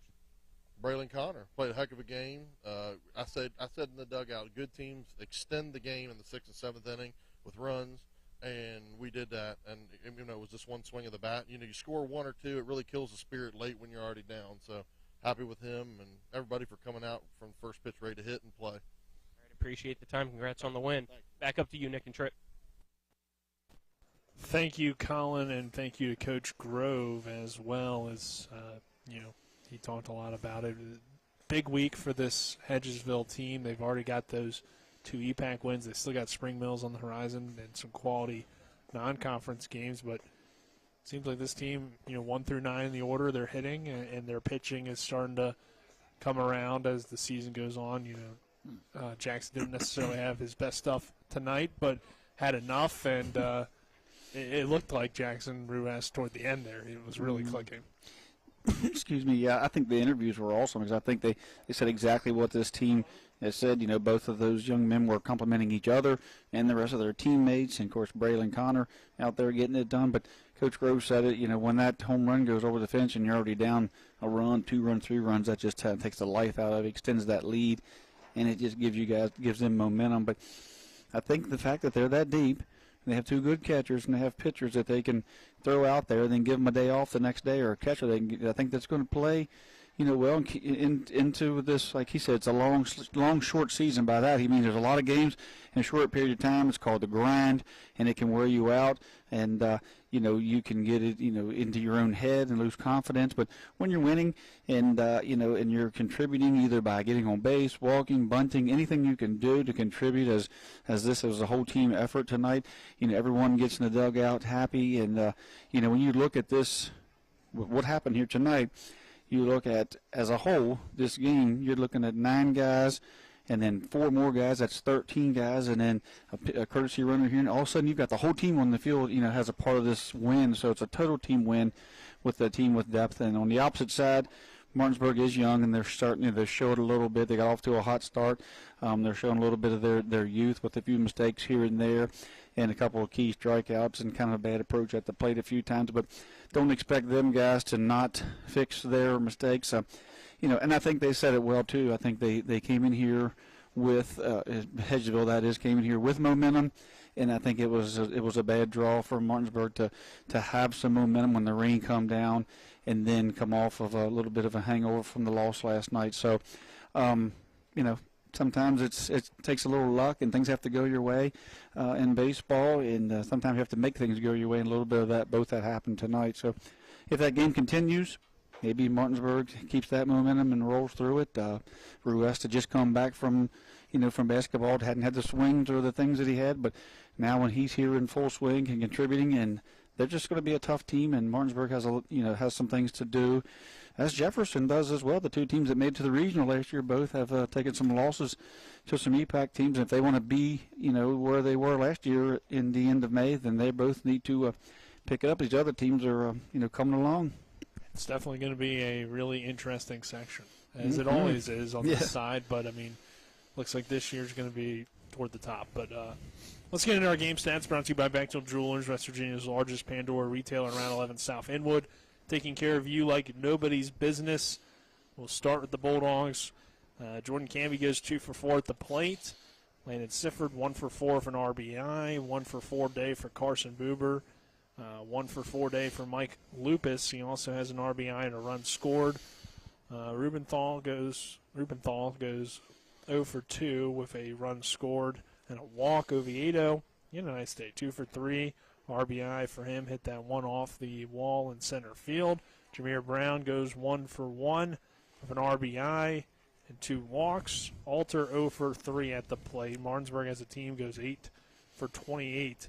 At the plate, 4 runs, 3 walks, struck out 8 times. Carson Buber on the mound, 5 innings, 6 hits, 7 runs scored, 5 earned, 5 walks, 10 strikeouts. Oviedo, 1 inning, 1 hit, 1 earned, and 1 strikeout. And then on the Hedgesville side, Braylon Connor, 1 for 3 day, 2 runs scored, 2 RBIs, a home run, a walk, and a strikeout. Chris French, 2 for 4. Mike Nichols, 1 for 3, 2 RBIs. Rest 0 for 3, a run scored. Quinn goes 0 for 1, 1 for 2 day for Lane DeLauder with that 3 RBI triple. And then 1 for 1 day from Peterson, 1 for 2 day for Noah Brown. As a team, Hedgesville 0 for 2 for Gano, but he got on once with a walk. As a team, Hedgesville goes 7 for 26 at the plate, 8 runs scored, 7 RBIs, 5 walks, 11 strikeouts. Lane DeLauder goes 3 innings, 1 hit, 1 run, not an earned run, 1 walk, 4 strikeouts. Uras goes 4 innings, 7 hits. He gets the win, 3 runs, 1 earned, 2 walks, 4 strikeouts. And once again, your final score, Hedgesville defeats Martinsburg 8-4, and then Tripp, to make it official, our players of the game here this evening. Brought to you by WVU Medicine, Berkeley, and Jefferson Medical Centers, leading healthcare here and everywhere. Just talked about in there. Lane DeWater, Jackson Rest. Oh, yeah. Just combining for a really good outing on the mound. Yeah, very good outing on the mound. When we came here the first time, Lane was a little dinged up at his wrist. He couldn't swing the bat. Today he gives the mound away to Ruess, and he goes out in the outfield. They basically switched positions, and they both contributed on that mound, and they both competed against a Martinsburg team that will swing the bat and bunt and run and push your buttons. So, just a great outing for those guys, and good to see Lane, who will tell you himself hasn't hit well, as of recently, and just to see him get some confidence, get that ball out there, and get that triple and get fired up and fire his team up, and just give them that much more depth. But just two solid baseball players. Anybody would want on their baseball team, and I think that I think you heard Coach Grove said that Ruess needs a little bit of time off. It wouldn't surprise me if he's not in the lineup tomorrow, and he's like Tanner Matthews and he takes a break. So if you got that kind of depth and you can do that, yeah, that's going to be awesome. On the Martinsburg side, I'll take a quote out of the book of a local coach here and say, I got all the faith in the world that those guys, they'll be back and they'll be competitive, as well as Jefferson. We talked about Musselman when they went down 0-3, and people started writing them off, and here they are right now beating Jefferson. So don't think for a minute that all these teams won't put it together at the right time. Yeah, that's what we are expecting here. Is one more stat real quick, that Lane DeWater and Jackson Ruess contributed for 4 of the 8 runs, because 3 RBIs from DeWater, and Ruess also scored a run. So, other things besides their pitching. I think they were combined 13 foot 3 inches, aren't they? Something like that, probably. You got a score on the Jefferson Musselman game before we head out? Let me double check here. They were down. Musselman was up 5-2 as Jefferson was clawing back into it, and the Spring Mills games were just starting. 6-2 Musselman. 6-2. It was a 6 o'clock start, 7 o'clock start at Spring Mills. Top of the 7th, and the Cougars have 2 on, though, at 2 outs. So we'll see. All right. But we will step aside for our final break, and on the other side of that break, Spencer Dupuis will be back in the studio to wrap things up. For John Allerton, Spencer back in the studio, Tripp Tobin, Colin McLaughlin, I'm Nick Verzolini saying so long here from Hedgesville. Our final score, Hedgesville 8. Martinsburg 4. This is West Virginia High School Baseball on Talk Radio WRNR and TV 10. Have a good night, everyone. To get the best opportunity to be seen and recruited, join the American Legion Post 14 Hornets baseball team. Managed by Tripp Tobin, Post 14 will prepare you for the next level by playing the best possible schedule, along with an experienced coaching staff and alumni coming back to help guide you through the process. Brings up Camion Gonzalez with runners on the corners. Runner from first going, and it's a fair ball down the third base line by Gonzalez. That's going to allow one to score. The Berkeley Post 14 Hornets are the premier Legion baseball team in the area. Remember when you were a little kid and saw your first deer? Oh, how cute. As an adult, maybe you've had a different experience. Where'd that come from? Bambi mess up your dream machine? Call Cody's Auto Body today at 304-901-4777 and get the work done right the first time. Cody's Auto Body, 851 Wilston Street in Martinsburg, has a team of auto body professionals with a lifetime of experience putting your ride back together again, regardless of how it got that way. Cody's Auto Body. Final in this one is 8-4 as Hedgesville comes back from being down 1-0 when this game started Friday, March 17th. Here I'm Spencer Dupuis, joining you on the post-game scoreboard show, brought to you by Cody's Auto Body at 851 Wilson Street in Martinsburg, where you get the work done right the first time. Call 304-901-4777 or visit their Facebook page as Hedgesville knocks off Martinsburg in a game continued from March 17th. Hedgesville now sits at 5-3 on the season and 2-1 in the EPAC. Martinsburg sitting at 4-2 and 2-2 in the conference. And we'll look at that game at Jefferson right now as Musselman is on top 6-2 as Musselman is having a heck of a start to the season. That one, after starting 0-3, they've now, had a very dominant last week and a half here. As you look at things, right now, top of the 7th, 2 on, 2 outs, with a full count to Dylan Stevens with Ryan Kelly on the mound. Looking back in this game, Musselman got on top early. It was 5-0 through 2, and then Jefferson came back, scored 2 in the fourth, and that was all she wrote for Jefferson. They'll be able to come up in the bottom of the seventh to see if they can at least tie it to take it to extra innings. But it was Hartman on the mound tonight. 6 innings for him. Maybe he'll come back out. He's at 95 pitches. We'll see here momentarily. But 6 innings, 3 hits, 2 runs, none earned, 3 walks, 5 strikeouts.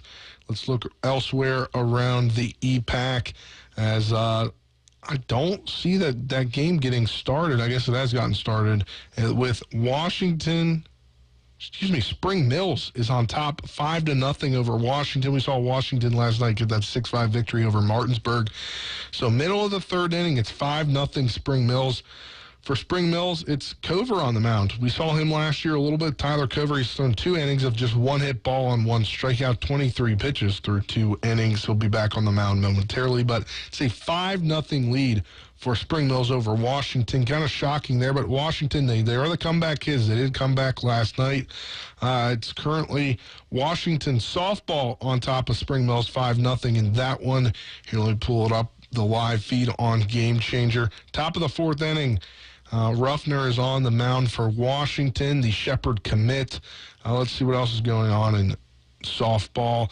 It's currently Jefferson on top of Musselman in softball, 4-0, as those 2 teams playing tonight as well as their baseball counterparts playing tonight as well. It's LaGreco on the mound for Jefferson. It's a 4-0 lead in the top of the 4th inning. Do not believe Martinsburg softball. They are playing right now. They are actually losing 10-0 to Hedgesville, as it says right now. That game currently sitting in the bottom of the first inning. Boyer on the mound for Hedgesville. And, that's kind of all the local scores tonight. We'll check back on that Jefferson-Musselman game momentarily. But today we're out at Shepherd Pro Day. Tyson Bajan impressed in front of just about 32 scouts for the NFL, and definitely had a great day. But we're here from Coach McCook here as part of the audio from Coach Ernie McCook.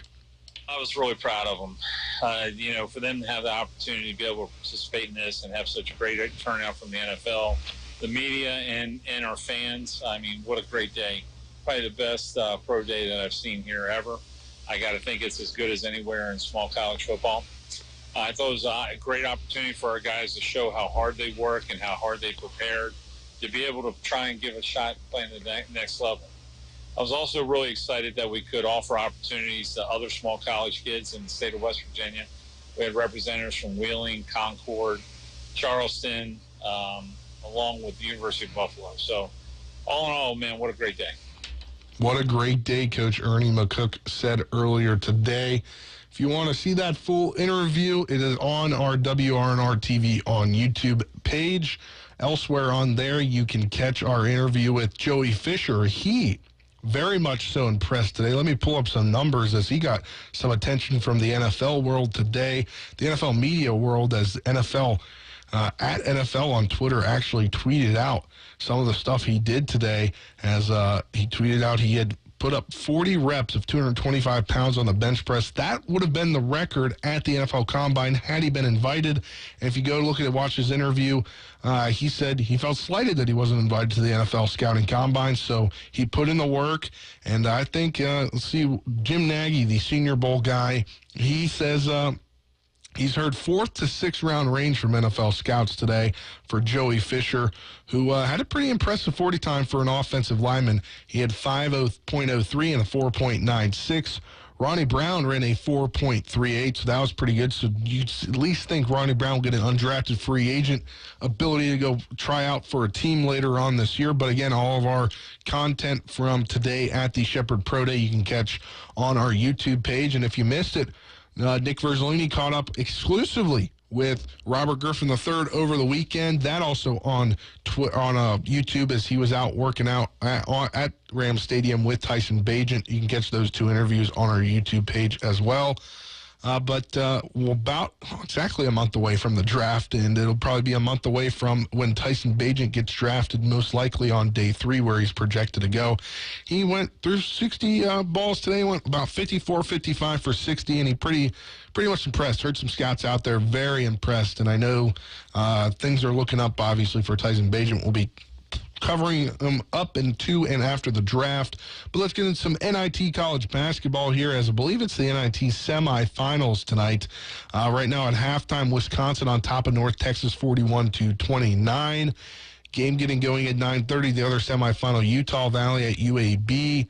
And we'll check some NBA scores right now. We'll get you into this game in a few moments as the Wizards, they're on top of the Celtics, and this one a shocker. 52-23 Celtics against the 33-42 Wizards at Capital One Arena in D.C., which you have on the Wizards Radio Network broadcast here momentarily. Wizards on top 51-44, about 3:04 to go in the first half. Cavaliers on top of the Hawks with 4:38 to go in the first, 19-12. The only other game currently in action is the Heat. They're on top of the Raptors by 2, 16-14. Last check, 3:34 left to go in the first. It's a pretty slow night in the NBA world here on this Tuesday. Two other games getting going at 8 p.m. Magic at Grizzlies and Hornets at Thunder. The late game on TNT, Pelicans at Warriors. That's at 10 p.m. We'll go over to the NHL world here as we're coming down to the final stretch of the NFL season NHL season with April right around the corner. It's scoreless after one between the Predators and the Bruins. Also scoreless after one, Lightning and Hurricanes. The Red Wings are on top of the Penguins after one as well. And the Rangers on top of the Blue Jackets after 1-3-2. It's also scoreless between the Canadians and Flyers after two games. Game getting going at 8 p.m. Canucks at the Blues. 8:30 Stars at the Blackhawks. 9 p.m. is the Kings at the Flames. And 10 p.m. will be Oilers at Golden Knights. And then at 10:30 will be Jets at the Sharks. But once again, we'll check on the live score here for the Game Changer app to see where things are in that Jefferson game, as it's 8-2 currently. We'll see where we are. Bottom seventh, 2 outs, and Baden Hartman back on the mound. 2 strikes, 1 ball here, and maybe he gets the strikeout for the complete game here. Let's see where things are going. He's at 102 pitches here, and it sure looks like Musselman is going to beat Jefferson once again, beat another team in the EPAC to beat Jefferson, as Hedgesville won last night. Martinsburg beat them 3-1 last Tuesday, so that would put Jefferson at 0-3 in the conference, facing Washington on Friday. That's barring a quick comeback here, and that is the final, as Jefferson falls to Musselman 8-2 in a shocker, as Musselman has dropped. Jefferson's dropped back-to-back games to Hedgesville and Musselman back-to-back days. So that will round things out for me here from the Talk Radio WRNR and TV 10 studios. This has been the Cody's Auto Body post-game scoreboard show. Cody's Auto Body at 851 Wilson Street in Martinsburg, where you get the work done right the first time. Call 304-901-4777 or visit their Facebook page. The Sports Mix tomorrow returns 12:08. And then it'll re-air at 5:08. I won't be there tomorrow, as I'll be out of town for the next couple days. But for our crew tonight, John Alderson, Colin McLaughlin, Trip Tobin, Nick Verzolini, I'm Spencer Dupuis saying so long. We will talk to you tomorrow on the Sports Mix. Have a great rest of your night, everyone. You've been listening to West Virginia High School Baseball. Today's game broadcast has been brought to you by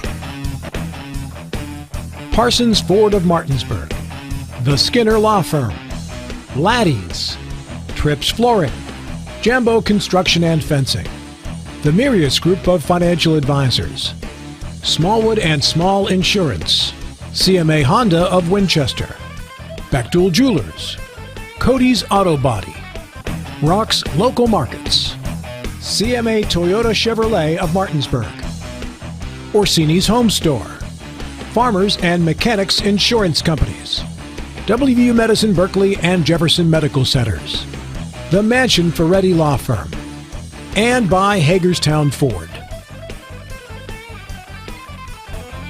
For the continued excitement of high school, college, and Major League Baseball, keep it tuned to FM 106.5, AM 740, Comcast Cable Channel 10, and online talkradio WRNR.com. All rights reserved.